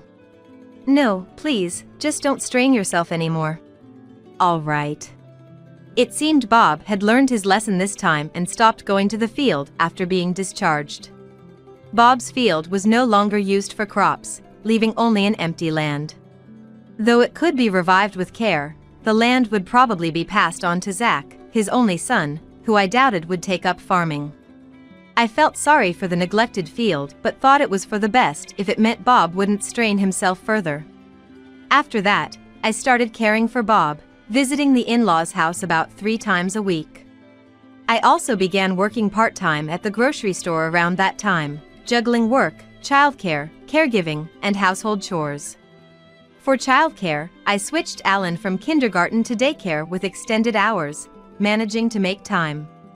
I worked 4 mornings a week till after lunch and then went to the in-laws' house. After caring for Bob, I would pick up Alan from daycare, go home, and make dinner. It was very challenging initially due to inexperience. Though it became slightly easier as I got used to it, I didn't realize how tired I was becoming. I had no time to talk to Zach and was overwhelmed just dealing with the tasks at hand. 10 years passed in this manner, and I turned 45, Zach 50. By then, Alan had become a teenager and often rebelled against me. But I saw this as a sign of his growing independence and, while feeling a bit lonely, I was happy about his growth. However, Alan never showed any defiance towards Zach. In fact, he hardly ever spoke to him. Zach had abandoned any childcare responsibilities from Alan's birth, leaving everything to me, so it seemed Alan didn't really think of Zach as his dad. It was around this time that our loveless and distant family relationship reached a critical point. The catalyst was a call from my sister, Nicole. "Hi, Maggie. I just got back from a trip to Hawaii with friends and I've got some souvenirs for you. Can I drop by your place?" Nicole, my elder sister by 3 years, has always been reckless with money and had a fiery temperament, making us quite incompatible. She always wore flashy makeup and was more beautiful than me. I was suspicious of her intention to give me souvenirs but couldn't refuse her kind gesture and agreed. When Nicole came over the weekend, she handed me the souvenirs, which I realized were not from Hawaii and were clearly common sweets available locally. I chose to stay silent, thinking that pointing this out would only upset her. "Hey, Maggie. I'm short on cash this month. Can you lend me some money?" Suddenly visiting with a fake souvenir and now this, I wondered what she was up to. "Lend you money? Why?" I suspected it was just Nicole's usual spending habits leaving her broke. "Well, I've been feeling unwell lately. The doctor said I might need to be hospitalized. But I don't have insurance and can't afford the hospital and treatment costs." Nicole, sounding feeble, left me speechless. What kind of illness required hospitalization? I silently stared at Nicole, who looked at me pleadingly. Okay. Just pay me back after your treatment. Thanks. Sisters are the best. Nicole's face lit up as she shook my hand. Despite our differences, she was my sister and I wanted her to get well soon if she was ill. By the way, when is Zach getting back? Once Nicole knew I'd lent her the money, she casually asked this. Zach just went to the grocery store. Oh, I see. I'll just say hi then and leave. Right then, the front door opened and Zach returned. Hey, Zach. Oh, Nicole. You're here. Yes, just had something to discuss with Maggie. But I'm done now and will be leaving. As Nicole stood up and passed by Zach, she seemed to whisper something in his ear. After Nicole left. What did Nicole say to you earlier? I asked, but nothing important. Zach evaded the question. I remained curious but soon forgot about it. The discovery of Zach and Nicole's affair happened a month later. I planned to visit Bob that day, but work got extended, so I postponed my visit to the in-laws' house to the next day and went home as usual. Alan was at the library, so only Zach should have been home. Why are there women's shoes here? As I took off my shoes at the entrance, I noticed a familiar pair of heels. They were the high heels Nicole wore over the weekend. Entering the house, the living room was empty, which relieved me momentarily. But then, from the bedroom, I heard faint, indiscreet voices of Zach and Nicole. What are they doing? I considered confronting them right then but hesitated at the last moment. What if Zach demands a divorce after being exposed? Alan wouldn't want to live with Zach. But I wasn't confident I could afford Alan's education fees alone. If we were to divorce, I wanted to wait until Alan had graduated from college. Frustrated, I decided to leave the house, pretending I saw nothing. Instead, I gathered evidence of the affair, taking photos of their traces and secretly saving the exchanges between Zach and Nicole from his mobile phone. It appeared they had been having an affair for about 6 months. Despite the anger boiling inside me, I reminded myself it was for Alan and endured, not exposing the affair. Another 15 years have passed since then, and Alan is now part of the working world. After graduating from college and leaving his first job early, Alan set up his own business and is now working hard as its president. And as the story goes, I had retired from the grocery store, but I was working a little at Alan's company. I had been giving Nicole money for her treatment bit by bit, but when her requests became too persistent, I grew reluctant to lend more and started ignoring her calls. In fact, the signs of Nicole and Zach's affair had disappeared about a year after it came to light. Zach probably got bored of Nicole. He changed his mind and chose to stay married to me. Knowing this, I couldn't bring myself to pursue the matter of the affair anymore and decided to pretend it never happened. But I realized my naivety when I heard about Bob's death. I got the news about Bob from Zach during the day. Bob had lived a long life until 95, but I was deeply shocked by the loss of Bob, who I had cared for so long. Bob, unlike Zach, was kind and considerate, so his passing felt like losing my own parent. Yet even then, Zach said, Dad seems to have accumulated a lot of wealth, so that's exciting. Laughing. I was so angry that I thought of giving Zach a piece of my mind, but then I heard a woman's laughter from nearby. Oops, did she realize we're together? I was chilled to the bone at the sound of Nicole's voice. Had Nicole and Zach's relationship not ended after all? For 15 years, they had continued their affair without my knowledge. Realizing this, they seemed like an incomprehensible entity to me. I'm going to marry your sister. ATM is no longer needed. I could hear the mocking laughter over the phone. But I didn't let out a sound of surprise. I thought if I played into their hands, it would weaken my position, and by now, I had not an iota of love left for Zach. Okay, brace yourself. I replied calmly, but inside, anger was boiling over. Zach, who dumped all the childcare, elder care, and housework on me, was enjoying an affair with Nicole. And Nicole too, after borrowing all that money from me, she slept with my husband and even called me an ATM at the end. It was unforgivable. You're okay with us divorcing, right? When Zach pressed me, I simply nodded yes. On the other end of the phone, the two of them cheered. Enjoy it while you can. There's no way they won't get their comeuppance for belittling me like this. I bit my lip hard. After Bob's funeral, I filed for divorce as promised. When I informed Zach, he seemed so delighted that it felt like he was doing it on purpose. Now that we're divorced, you should leave this house as soon as possible. Me leave? I asked, surprised, and Zach nodded as if it were obvious. I'm going to live with Nicole, and you'll be living alone. This house is too big for one person. Anger turned to disbelief, and I said, okay. Too weary to argue, and agreed to Zach's demands. Though upset, I had already considered my living situation before the divorce. Leaving our home, I headed to Alan's, who was living independently. I had contacted Alan beforehand, and he welcomed his mom, who had just left Zach, with open arms. He's truly a kind son. I resolved to work even harder at Alan's company. A few days later, a man claiming to be a lawyer contacted me. When I went to the specified location, Zach, Nicole, and the lawyer were seated. I am in possession of a will left by Zach's dad, the lawyer said, and took out the will signed by Bob from his bag. I was surprised as I didn't know Bob had left a will. As Zach's only child, he was the legal heir to Bob's assets. Being no longer Zach's wife, I had no claim to any inheritance. Why was I called then? As I wondered, the lawyer read the will. Its contents were astounding. Bob had left half of his assets to me. That meant the field Bob owned was now part of my estate. While Zach would inherit the other half due to his legal share, he had surely not expected me to inherit anything. Why does Maggie get half of the inheritance? I'm his only son, I should receive it all.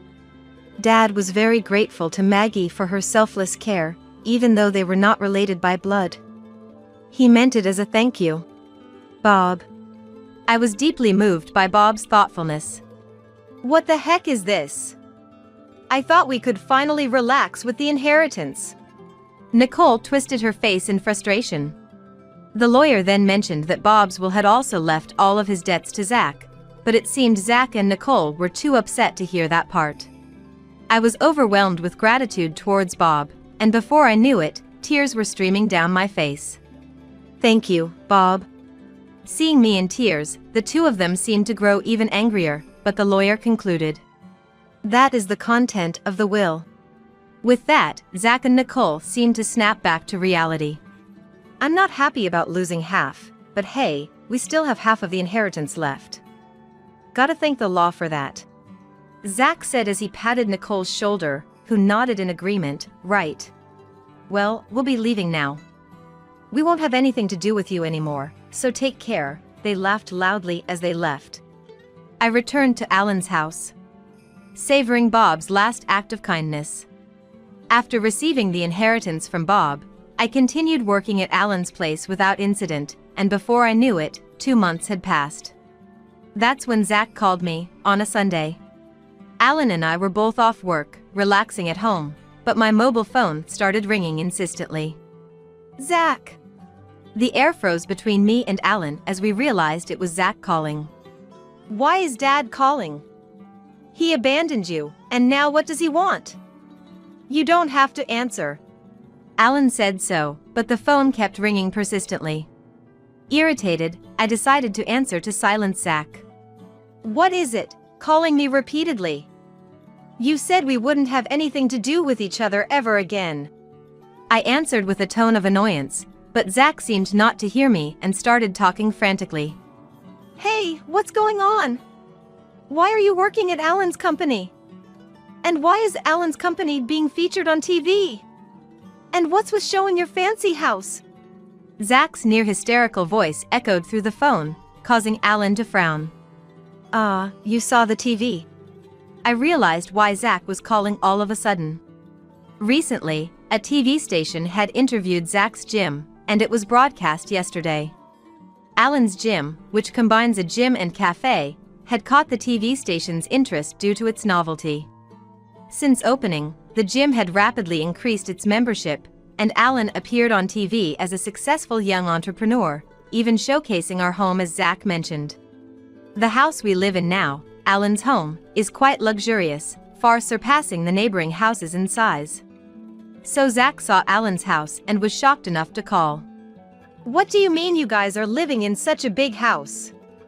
Over here, Nicole used up all of Dad's inheritance, and I even got left with his debts. Damn it, I didn't hear about that from the lawyer back then. Zach yelled angrily over the phone. But back then, the lawyer did mention that Bob had left all his debts to Zach. It wasn't my fault that Zach had not listened, and it was none of my business. It's none of my business, Zach. The lawyer clearly mentioned it, and it's your responsibility for not paying attention. Besides, you knew about Nicole's spending habits even before marrying her, right? I gave her money for treatment and haven't been repaid yet. This just proves to me that you and Nicole are the worst kind of people, quick to betray someone you should trust. In response to my correct argument, Zach remained silent, unable to say anything. Besides, isn't it all your fault for cheating on me in the first place? I just don't understand why I have to be blamed.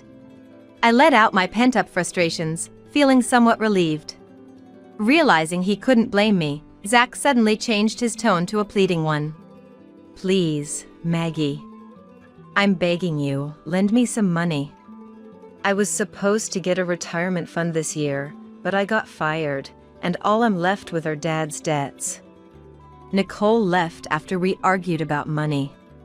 How am I supposed to live now? You're my only hope.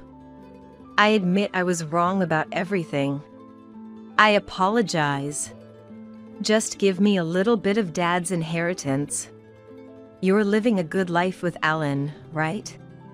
Think of it as helping someone out, okay? His nerve to beg his ex-wife for money after cheating and leaving her was beyond comprehension. Alan, who had been listening to the conversation, looked at me, seemingly wanting to say something. I handed my mobile phone to Alan. Alan turned on the speaker and firmly said to Zach, Dad, you betrayed Mom and married Nicole, right? And I heard you never took care of me since I was born. I don't have any memories of playing with you after I became aware. It was always just Mom and me. On Parents' Day and Sports Day, it was always just Mom who came. That's why I'm helping Mom with my company and living with her. Why should I, who you never did anything for, lend you money? My only parent is Mom. I won't give you a single dollar. Alan's strong, businesslike tone choked me up. I could sense Zach gasping on the other end of the phone. Alan, how could you say that to your dad?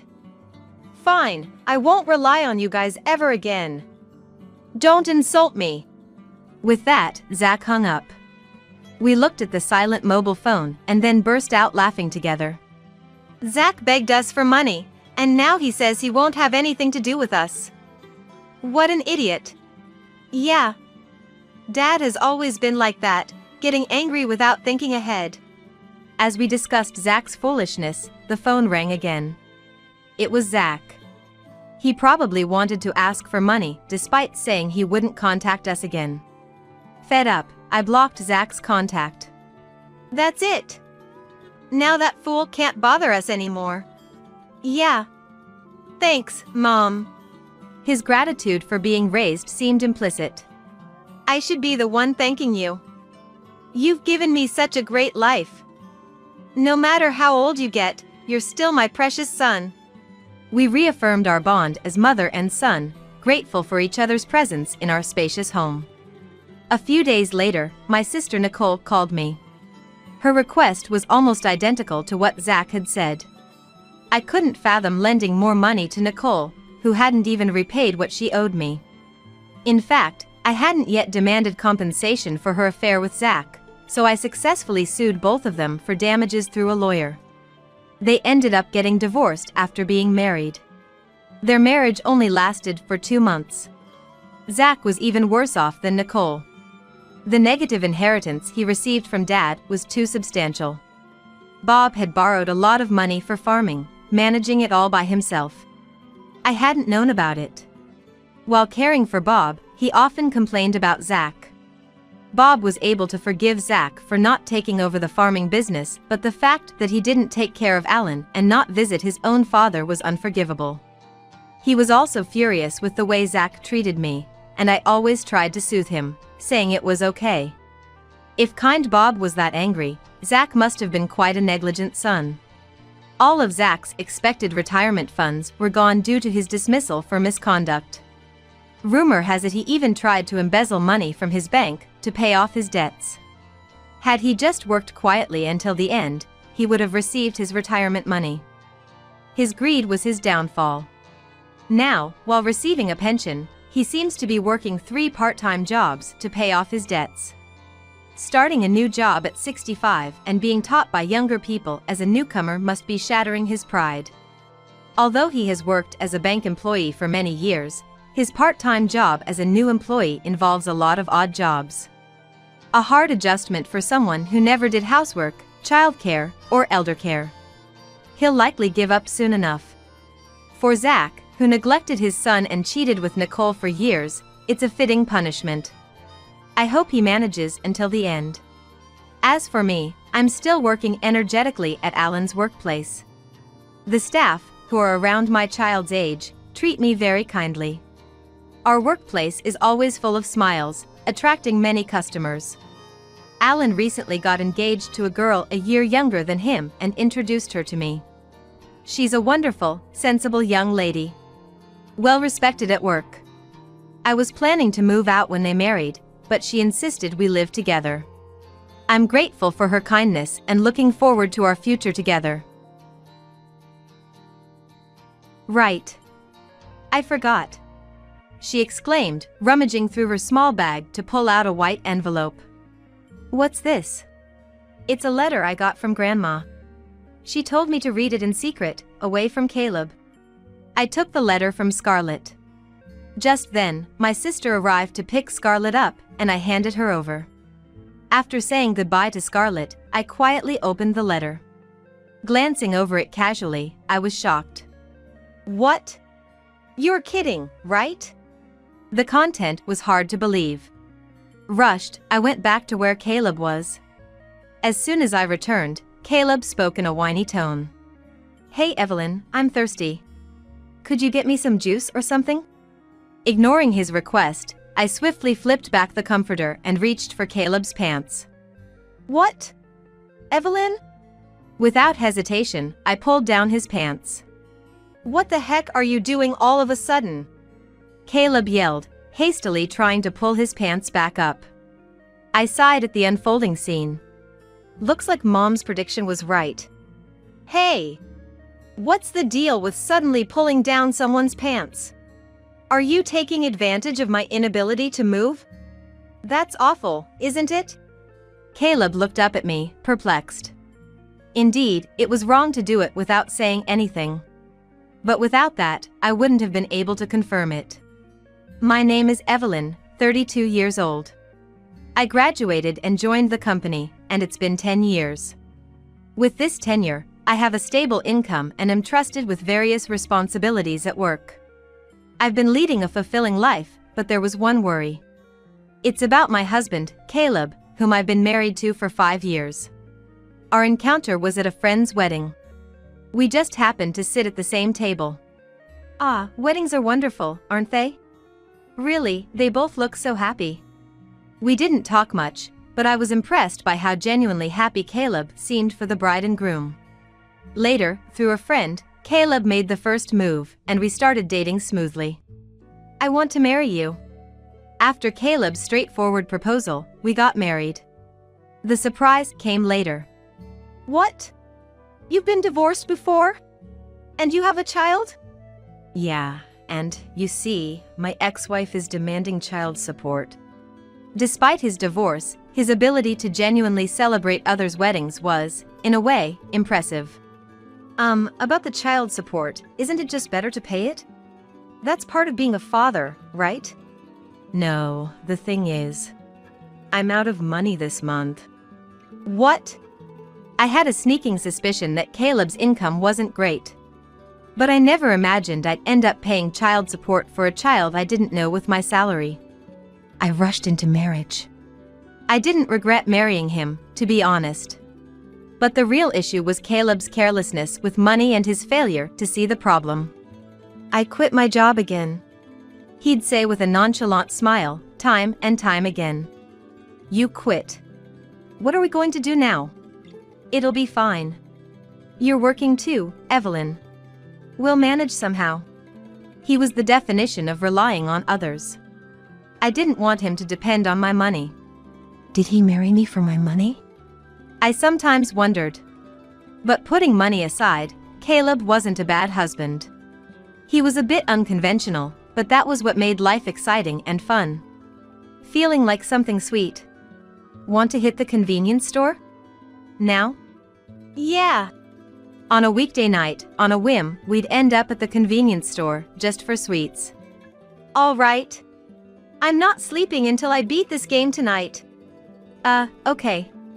Sometimes I'd end up pulling an all-nighter with him over a game. It was honestly tough at our age, but I didn't dislike his spirit. That's why I couldn't leave Caleb, despite his financial irresponsibility and job instability. He wasn't cheating, at least. I thought, as I let things slide, and before I knew it, here we were. But then, just the other day, I saw it. An unknown young woman sitting in the passenger seat of Caleb's car. I, who had prided myself on believing he would never cheat, felt like I'd been hit over the head from behind.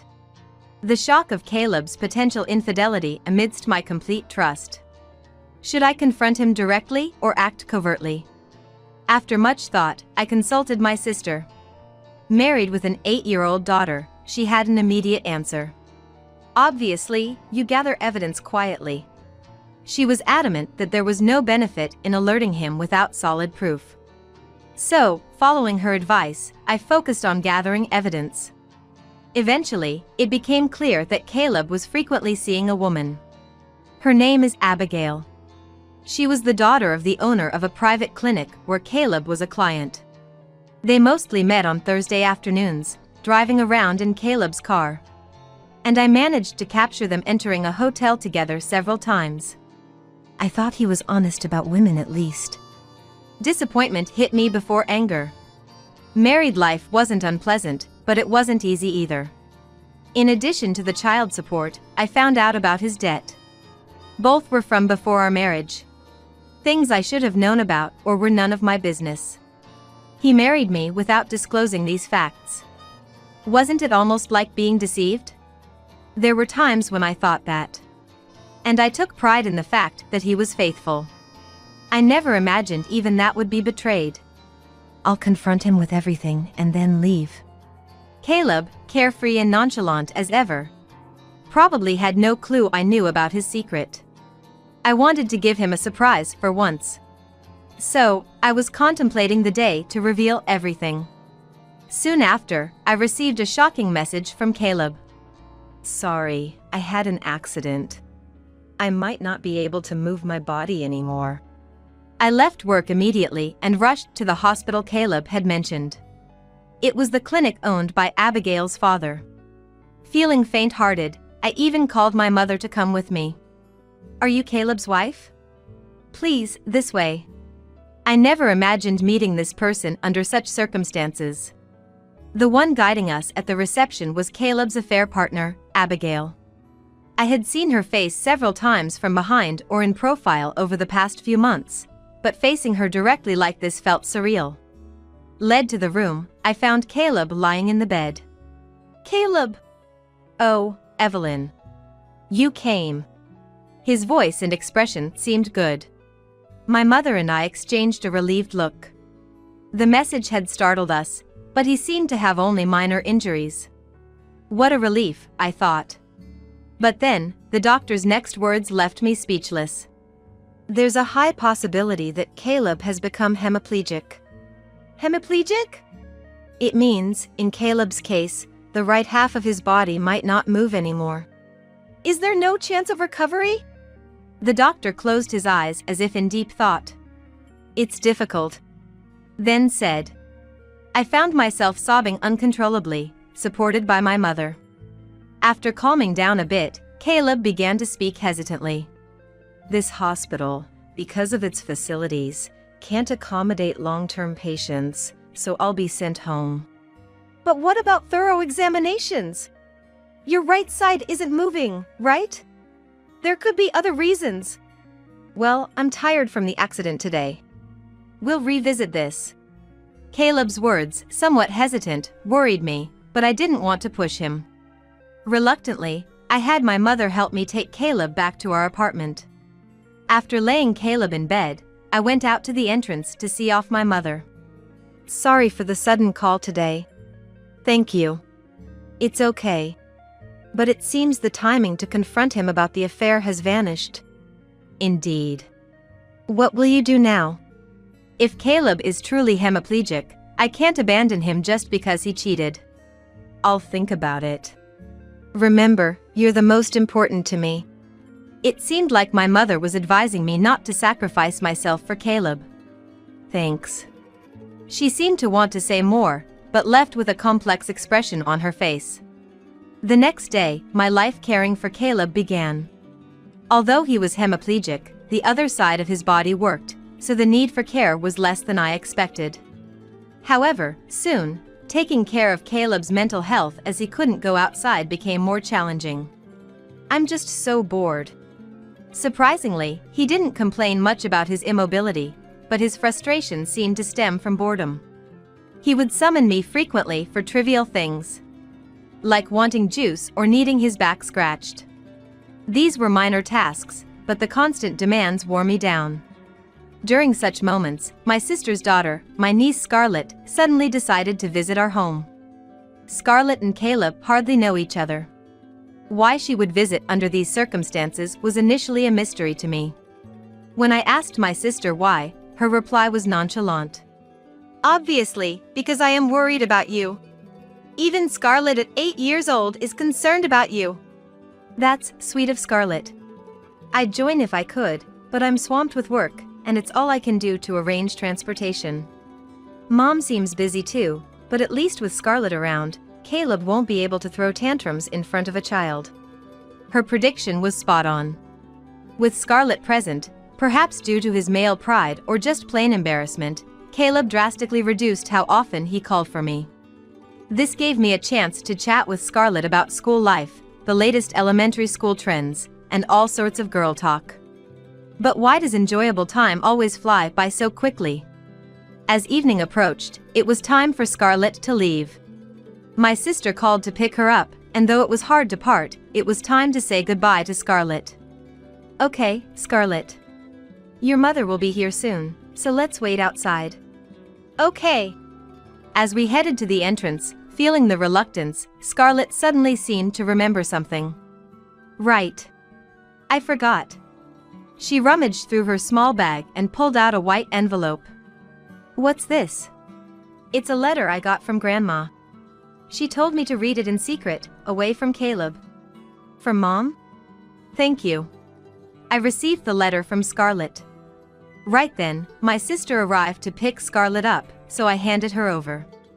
After seeing Scarlett off, I quietly looked inside the envelope. It wasn't mailed but delivered through Scarlett, which seemed overly cautious. What could it contain? I casually read through and was stunned. "What? You're kidding, right?" The content was too astonishing to believe immediately. But my mother wouldn't fabricate such a lie. "If this is true, I need to verify it." I hurried back to Caleb. As soon as I returned, Caleb spoke in a coddling tone. "Did Scarlett leave?" "Yes, my sister just picked her up." "Got it. Hey Evelyn, I'm thirsty. Wake me up and get me some juice or something." Ignoring his request, I swiftly pulled back the comforter and reached for Caleb's pants. "What? Evelyn?" Without hesitation, I pulled his pants down. "What are you doing all of a sudden?" Caleb yelled, frantically trying to pull his pants back up. I sighed at the scene unfolding before me. It seems Mom was right. Hey! What's the deal with suddenly pulling down someone's pants?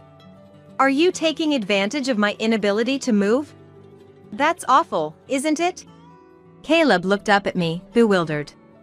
Indeed, doing it without saying anything was wrong. But I wouldn't have been able to confirm it otherwise.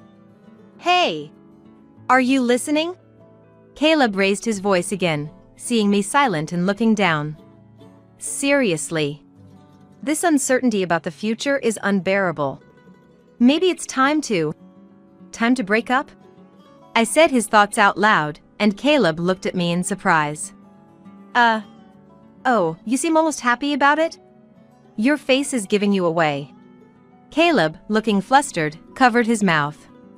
Happy? No way. But maybe you're right. With this condition, I'll just be a burden. Maybe it's better we part ways. Caleb sighed heavily, exuding a sense of resignation. I don't mind, you know? I'll take care of you. We vowed at our wedding, remember? In sickness and in health. Eh? No, but... Besides, it's not all bad. We can still talk like before. And now, I won't have to fret over your affairs anymore. Eh? I smirked mischievously. Oh, me? An affair? His eyes darted around. His lie transparent. Don't worry. You may have been capable before, but now, you can't move by yourself. You won't be able to cheat anymore. Now you're all mine. Caleb let out a small yelp and turned pale. Evelyn, actually, I was planning to leave you. That's fine. Leave it to me. But I feel terrible about this. Don't feel guilty. We're a couple, after all. Despite my reassuring smile, Caleb trembled like a cornered deer. But just rest for now. I'll go prepare dinner. Caleb couldn't say anything more. I left the room. Certainly, I'd cornered Caleb. He'd surely take some action. I had believed Caleb was truly hemiplegic. It was the clinic of Abigail's father. I wanted to have it checked at a larger hospital, but Caleb resisted, so it never happened. Now I understand why he was so reluctant about hospitals and treatment. Immediately after leaving the room, I listened at the door. I'd left it slightly ajar, so Caleb wouldn't notice. I couldn't see inside, but I could hear everything Caleb did. Help! I'm in trouble! Soon, I heard him speaking to someone. He was on the phone. Speaking softly, perhaps wary of me. That's what she said. Before bringing up divorce, she insisted we won't separate. What should I do? Escape? Impossible. I'm too scared. She must know about you and me. She's unusually persistent about infidelity. She must know already. I heard it all. Now it was clear. Caleb was on the phone with his affair partner, Abigail. Please! Say it's a call from the hospital. Get me admitted somewhere else, any hospital. Otherwise, I don't know what Evelyn might do. As Caleb pleaded with the person on the phone, I knocked on the door. Caleb? Are you on the phone? May I come in? Oh! I'll hang up now. After waiting a moment, I entered to find Caleb looking paler than before, lying in bed. You look worse than before. Are you okay? Oh, I'm fine. Well, maybe not. Can you take me to the hospital? Of course, that sounds serious. I'll contact the hospital right away. Ah, thank you. He looked genuinely relieved. Thinking this was his ticket out. He's sorely mistaken. The real game is just beginning. I'll expose everything about Caleb and Abigail at the hospital. Upon arrival, Abigail greeted us. Caleb. Are you okay? Abigail. Thanks. I'm feeling a bit off. After what happened, it's understandable. Abigail smiled knowingly and looked at Caleb tenderly. Can I rest for a bit? I might even need to be admitted. He's not even a doctor to be making such decisions.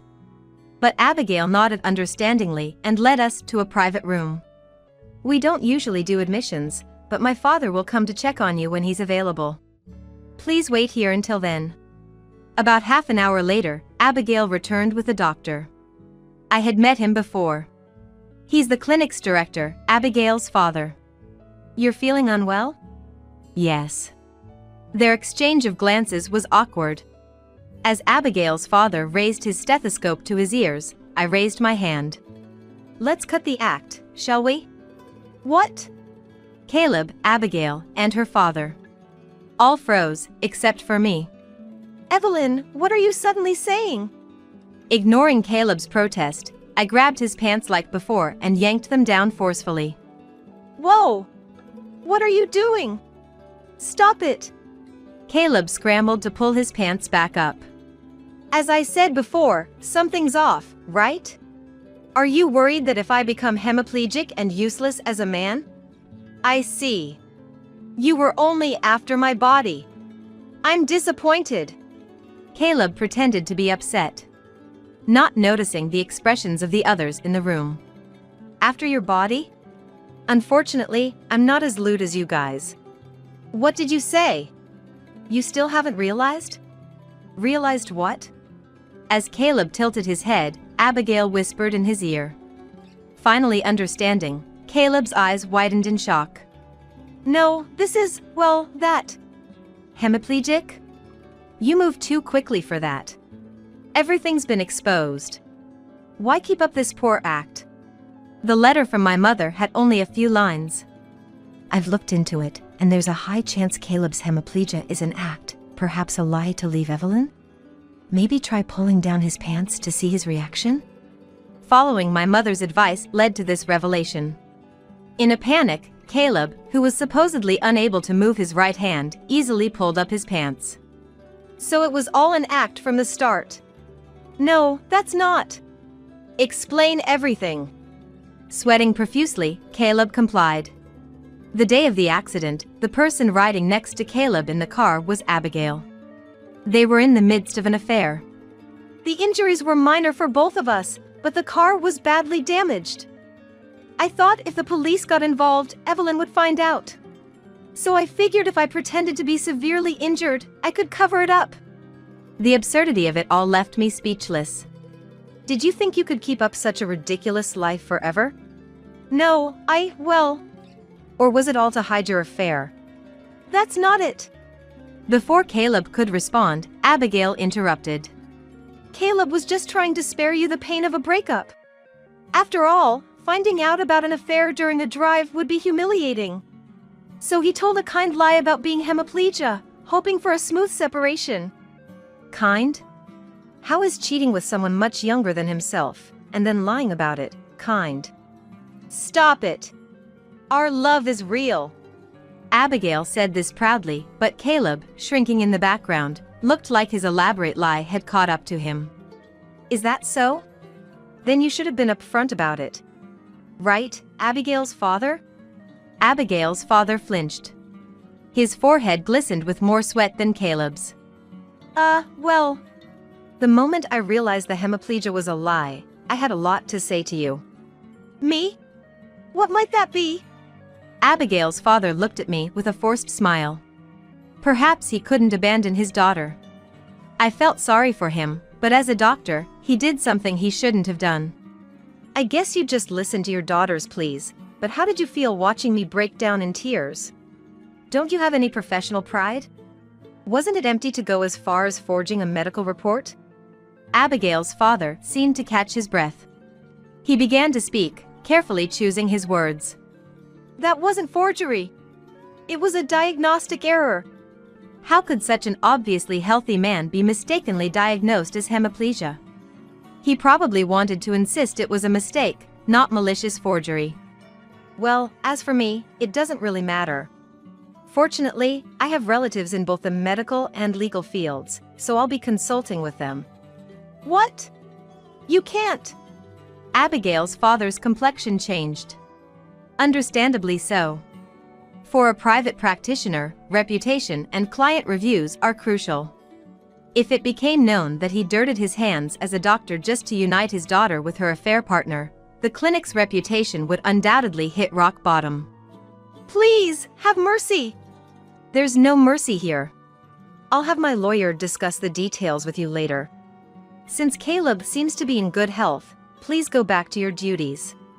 He was hardly in the state of mind for work, but it was true that other patients were waiting.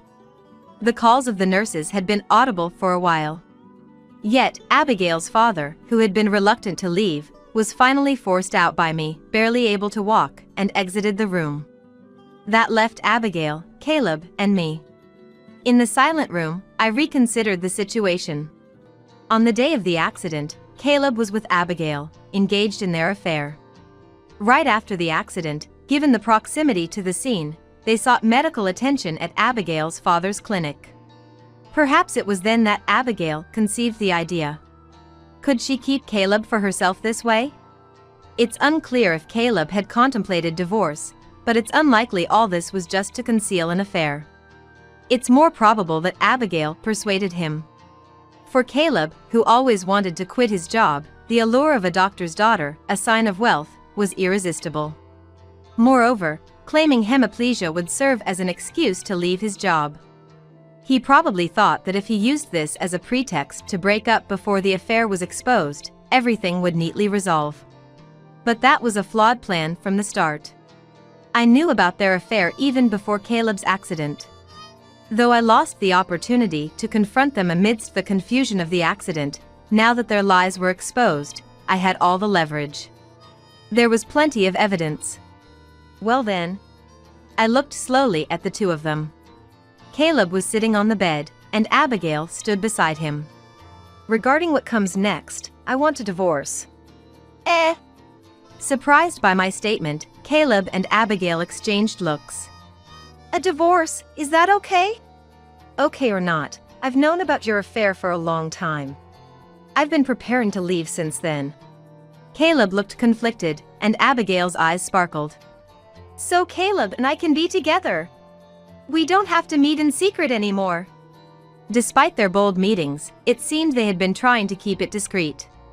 Yes, after we divorce, you're free to do as you please. However, there are conditions for the divorce. Conditions? Abigail frowned in confusion. Yes, don't worry, it's nothing serious. First, I'll be seeking compensation from both Caleb and Abigail.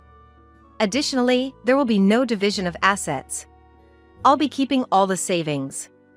That's all. Isn't that a bit unfair, Evelyn? Unfair? Have you forgotten that for the 5 years we've been married, I've covered most of our living expenses?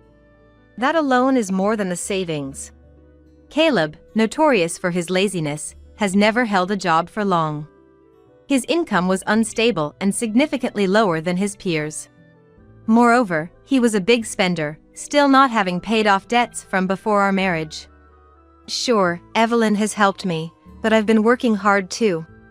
He seemed dissatisfied with the idea of handing over all the savings. Caleb stuttered and struggled to find the right words.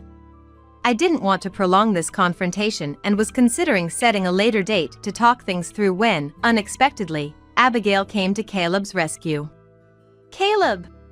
We've come this far, haven't we? Don't worry about money. Dad's here, and I'll take care of everything. More than anything, I want us to freely express our love as soon as possible. Abigail. Love conquers all. In front of his soon-to-be ex-wife, the audacity of their display was astounding. What did Abigail see in him? That was a lingering question, but her intervention wrapped things up. All right, I'll leave the divorce papers, compensation, and the specifics to my lawyer. I'll send your belongings to Abigail's place. I suppose we won't be seeing each other anymore. Ah, well then. Take care. The two, already acting like a couple, cozied up to each other. I remembered something I had almost forgotten to mention. Oh, right. Don't forget to keep up with the child support payments. And try to at least make the interest payments on your debt. Abigail looked up at Caleb, standing beside her, in disbelief. What, child support? Debt? What's that about?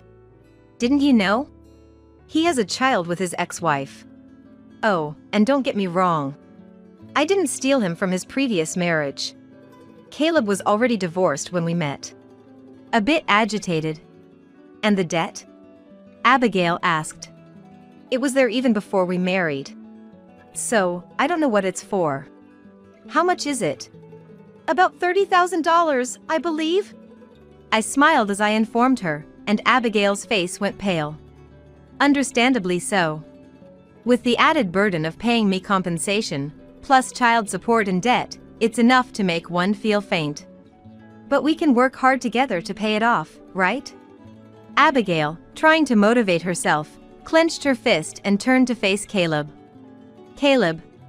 Yeah! And he nodded vaguely. Good for you, Caleb. You've got such a positive partner in Abigail. That should motivate you to find a new job. New job? Abigail's eyes were empty. Yes, because after this incident, Caleb hastily resigned. Now he's officially unemployed. He has no qualifications, so getting a full-time job might be challenging. But love conquers all, right? You'll manage. Abigail muttered under her breath. But still, there's that issue, she said. Abigail was clearly in shock, and Caleb was panicking. I waved goodbye to the two of them and left the hospital. Later, the divorce was finalized without issue. To my slight concern, Abigail's father paid all the compensation. Probably fearing that I might spill everything. Considering the potential fallout if this incident became public, he probably thought it was a small price to pay. This cleared all obstacles for Caleb and Abigail. However, they didn't remarry immediately. Caleb was pushing for it. Right away. But, well, maybe. Abigail was hesitating. Furthermore, the two of them were constantly fighting, with Caleb never finding a job and Abigail reluctant to make their relationship official. Even if you think someone is your destiny, it's understandable to hesitate when faced with such a hopeless case. In my situation, by the time I realized everything, I had already grown too attached to Caleb. If it wasn't for that, I would have left him much sooner. Thanks to all this, I'm now enjoying a peaceful life for the first time in a while. At first, I thought I might feel lonely. Caleb, despite his many problems, was good at entertaining and pampering people. But once he was gone, I realized how much more comfortable life could be. No more sudden demands for sweets, no more all-night gaming sessions. Some might find that exciting, but it was too much for my 30s body. Now I can take care of myself, live each day with ease, and not always on the edge. No more stretching beyond my limits. I'm looking forward to a life that fits me, without overextending or pushing too hard. Happy birthday! Make sure you eat it all. What was presented in front of me was a surprise birthday cake made by my mother-in-law, Kyla. It was extravagantly topped with whipped cream, so that the strawberries were buried under a mountain of it. The moment I saw it, I caught my breath. I've mentioned I'm allergic to dairy, haven't I? Oh, did you? It's fine. Your body will get used to it if you eat it. It's life-threatening for me. Haven't you been intentionally using allergens in your cooking? Stop complaining. Be grateful for what I've prepared. Kyla had always found reasons to summon my husband Alan and me to her house, eager to feed us her home cooking. However, the dishes she prepared were invariably made with dairy products, which I couldn't consume. Unable to eat much, I sipped tea while Kyla and Alan dined merrily, a situation that left me feeling frustrated. Yet, I endured without a frown. However, it was my birthday party she hosted that would lead to Kyla's misfortune. I'm Tiana, 30 years old. After dating for 2 years, Alan and I got married this summer. We had lived together for a year before our marriage, so life as newlyweds was not much different than before. But one thing had been bothering me since we started dating: Kyla's presence. She doted on her son Alan and seemed to want to be near him at all times. She frequently barged into our apartment where we lived together. If the relationship were good, it might have been natural to accept her, but our relationship was far from amicable. She always focused on Alan, interrupting my words and enjoying conversations with her son. Having never interacted with the parents of anyone I dated before, I questioned her behavior, thinking it was just how things were. But there were things that struck me as odd. "Tiana, let's go to the Great Smoky Mountains National Park for the long weekend next month." That sounds great. The foliage should be beautiful, and it's been a while since we last visited. That sounds fun. I want to come too. Then let's go, the three of us. Mom and us. Tiana, that's okay with you, right? Yeah, sure. Tiana, you're so kind. We need to pull it down on the calendar as soon as we get home. In this way, the intrusive Kyla would try to tag along on our trips. She suggested numerous hotels to stay at, and before I knew it, she and Alan were making plans together. Once the plan was set, "Tiana, could you handle the bookings?" she'd say, leaving the rest of the arrangements to me. And when it was time to depart for the trip, she wouldn't even take out her wallet for anything, from the travel expenses to meals and even souvenirs. At that time, Alan and I weren't officially married yet. "Can we split the cost? I'd do the same for your parents if they needed anything." When he said that, I couldn't object strongly, so I had no choice but to agree and pay. Despite the frustrations with Kyla, Alan was always kind to me, and we spent peaceful times together when it was just the two of us. So, when he proposed, I happily decided to marry him. However, even after our marriage, Kyla's behavior was something I couldn't ignore. On our days off, as we relaxed at home, Alan's mobile phone would ring. "Oh, Mom. It's you. Did you make too much food again? Okay, I'll ask Tiana." Putting the call on hold, Alan would ask me. "Mom's made too much for dinner, she's asking if we want to come." "That's okay, right?" Again? We just went through the same routine 3 days ago, visiting Kyla's house. And we've already been over there 8 times this month. Come on. It'll save you the trouble of cooking. I'll let her know we're coming. Wait. I didn't agree to this. I've already told her, and hung up. Let's get ready and leave once you've changed. Invitations to dinner from Kyla were unnervingly frequent. In the past, she ran a cooking class and was a first-class cook, and even now, being alone after father-in-law passed away, she tended to make lavish feasts. Still, having to share a meal with her nearly half of the month was stressful, and when I tried to discuss it with Alan, "Mom must be lonely by herself. Let's just keep her company for meals." He'd brush it off lightly. But when he saw I wasn't convinced, he looked into my eyes and spoke gently. "Tiana, it must be hard preparing meals every day, especially with your busy job. I want you to relax a bit. Don't worry about it." "All right, thank you." I knew Alan genuinely cared for me.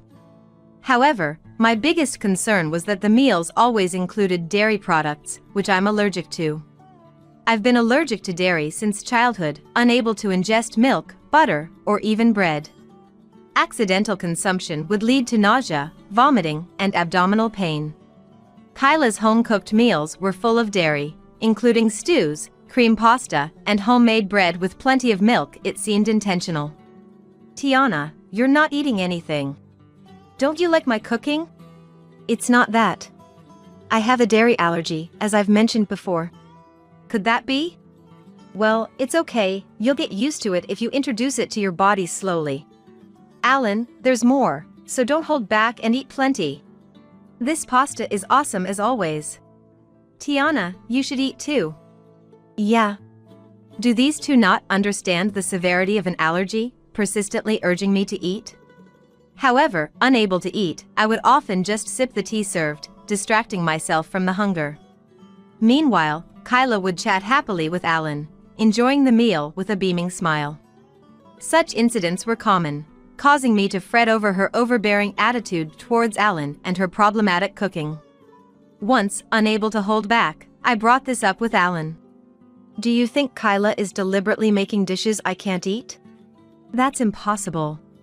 She went through the trouble of making it, and I think it's a problem that you don't eat, Tiana." "Don't say that. You understand my allergy issue. Yes, but remember, you've accidentally eaten allergens in food other than Mom's cooking before? It never led to anything serious, so don't overthink it. That may be true, but indeed, I've unintentionally eaten dairy when dining out. Dairy is so pervasive in dishes that sometimes it's unavoidable. Yet, I couldn't help but feel malice in Kyla's cooking. Once, she served fried chicken for dinner, and thinking it was safe, I ate it, only to find out the batter contained dairy. Soon after, I was overwhelmed with vomiting and severe abdominal pain, becoming unable to leave the bathroom. Are you complaining about my cooking that much? There's a limit to sarcasm. Kyla, showing her anger, confronted me as I finally emerged from the bathroom. It's not that.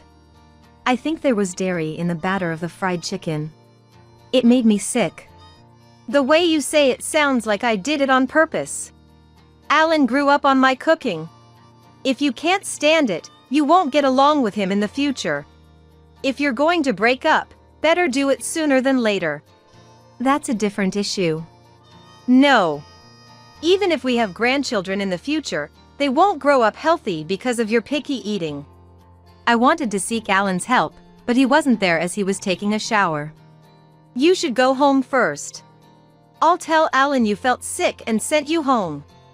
That day, I went home alone, and for weeks after, the persistent invitations from Kyla ceased completely. If it meant keeping some distance, I didn't mind her disliking me. Then, a month before my birthday, Alan made a suggestion.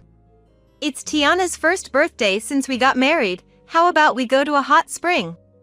That's wonderful. Of course, I'll go. Look forward to it.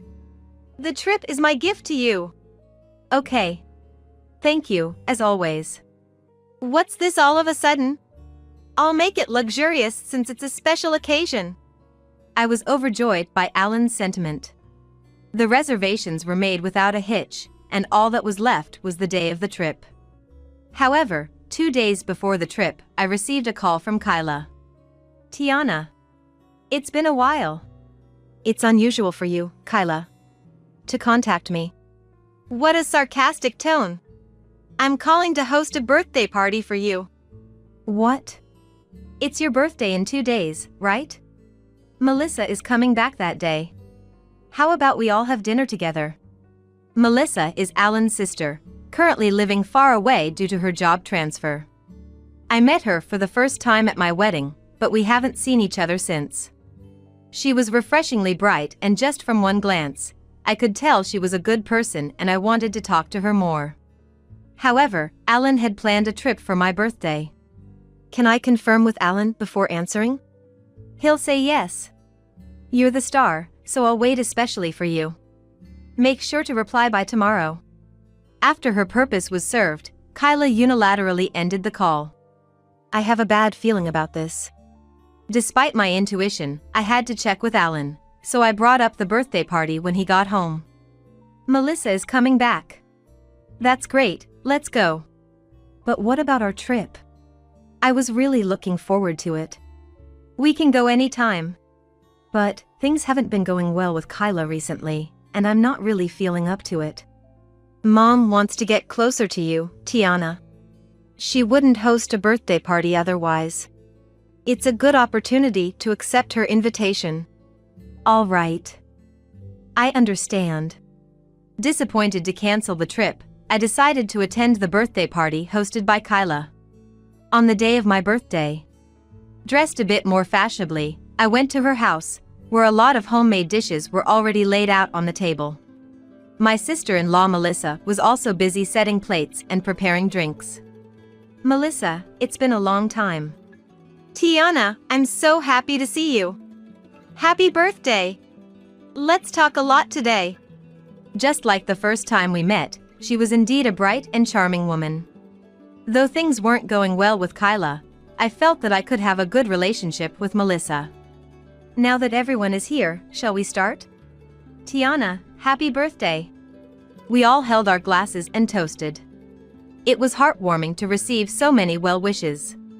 Tiana, eat as much as you like today. But we also have a cake, so don't overdo it and save some room. Mom, isn't it a bit much? It's Tiana's special birthday, of course. Seeing her smiling more than usual, I felt somewhat relieved. The homemade dishes lined up before me were extravagant, from fried chicken to potato salad, roast beef, and even a scattered sushi, quite a feast.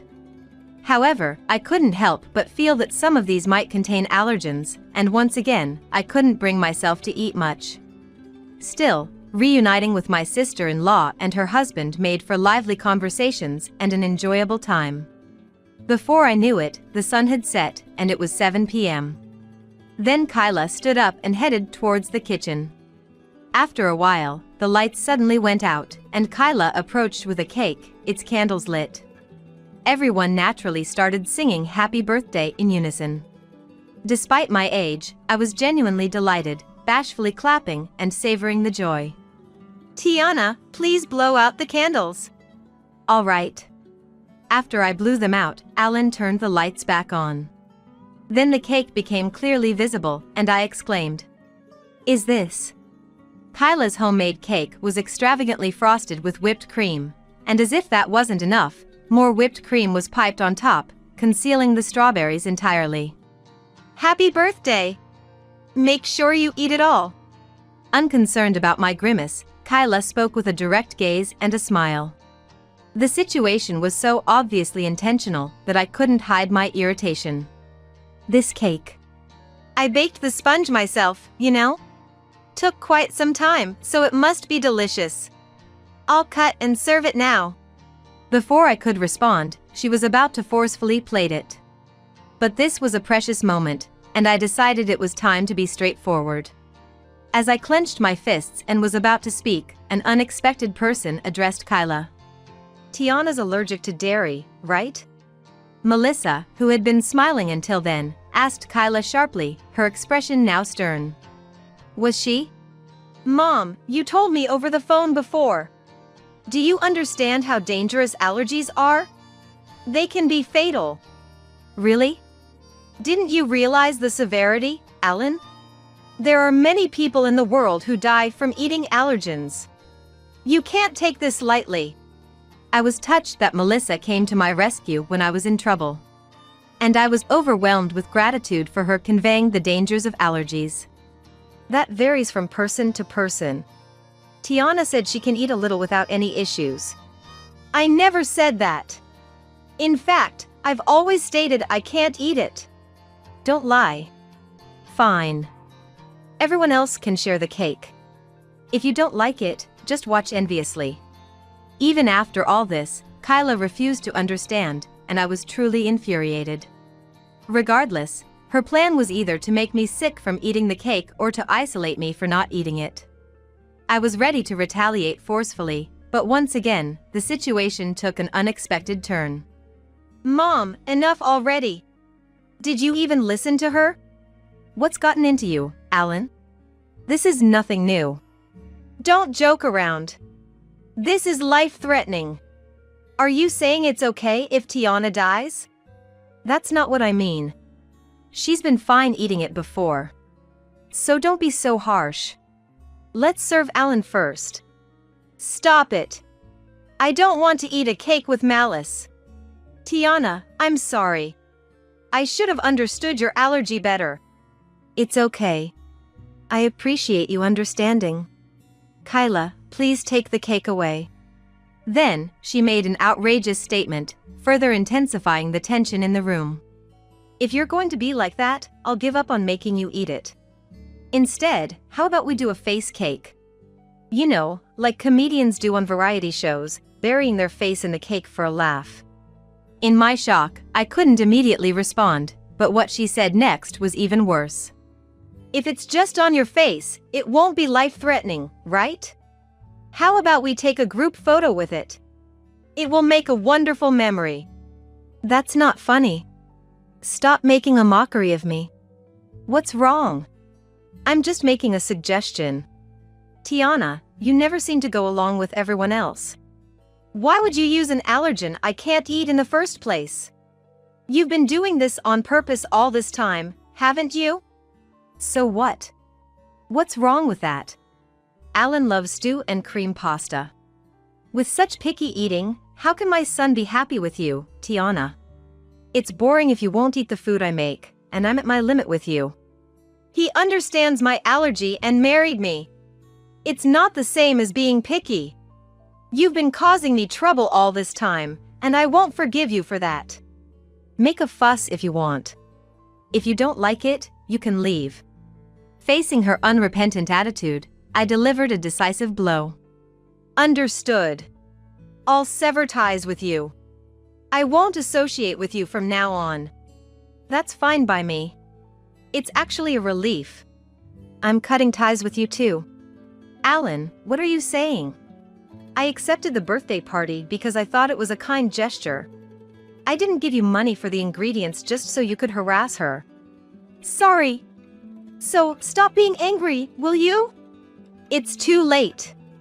I regret sending money every month to make your life a bit easier. I always thought the dinner invitations were a thank you for the living expenses, not to trouble her. I really misjudged you. In fact, ever since father-in-law passed away, he had been giving her $500 every month. This was out of gratitude for raising him and because she claimed the Social Security survivor benefits weren't enough. Feeling that his goodwill had been trampled on, he was furious. I have no intention of seeing my mother again. Tiana, let's go home. He immediately stood up, grabbed his bag, and headed to the entrance. As I picked up my things and was about to leave, Kyla clung to me. I'm really sorry. Please stop, Alan, please. Let me go. It's too late for apologies. What you did to me constitutes assault. Be grateful I'm not pressing charges. Wait. My comfort is spending time with him. Ignoring Kyla's tearful pleas, I left the house. Walking home together, he apologized again. Tiana, I'm really sorry. I'll be more careful from now on. In the days that followed, both Alan and I received numerous calls from Kyla on our mobile phones. We ignored the dozens of calls, and eventually, they stopped. The birthday incident brought Melissa and me closer, and we started to communicate frequently. I apologized for leaving early that day. Leaving was the right choice. I would have done the same. She kindly reassured me, a gentle sister-in-law. She was also appalled by Kyla's behavior and had distanced herself. Kyla, abandoned by her beloved children and left lonely, lost the energy to cook her favorite dishes and resorted to eating ready-made meals. Spending her twilight years in darkness and solitude was her own fault. Meanwhile, without Kyla's interference, my husband and I finally had time to ourselves. He rebooked the birthday trip he had canceled, and we created happy memories. We intend to continue enjoying our life together as a loving couple.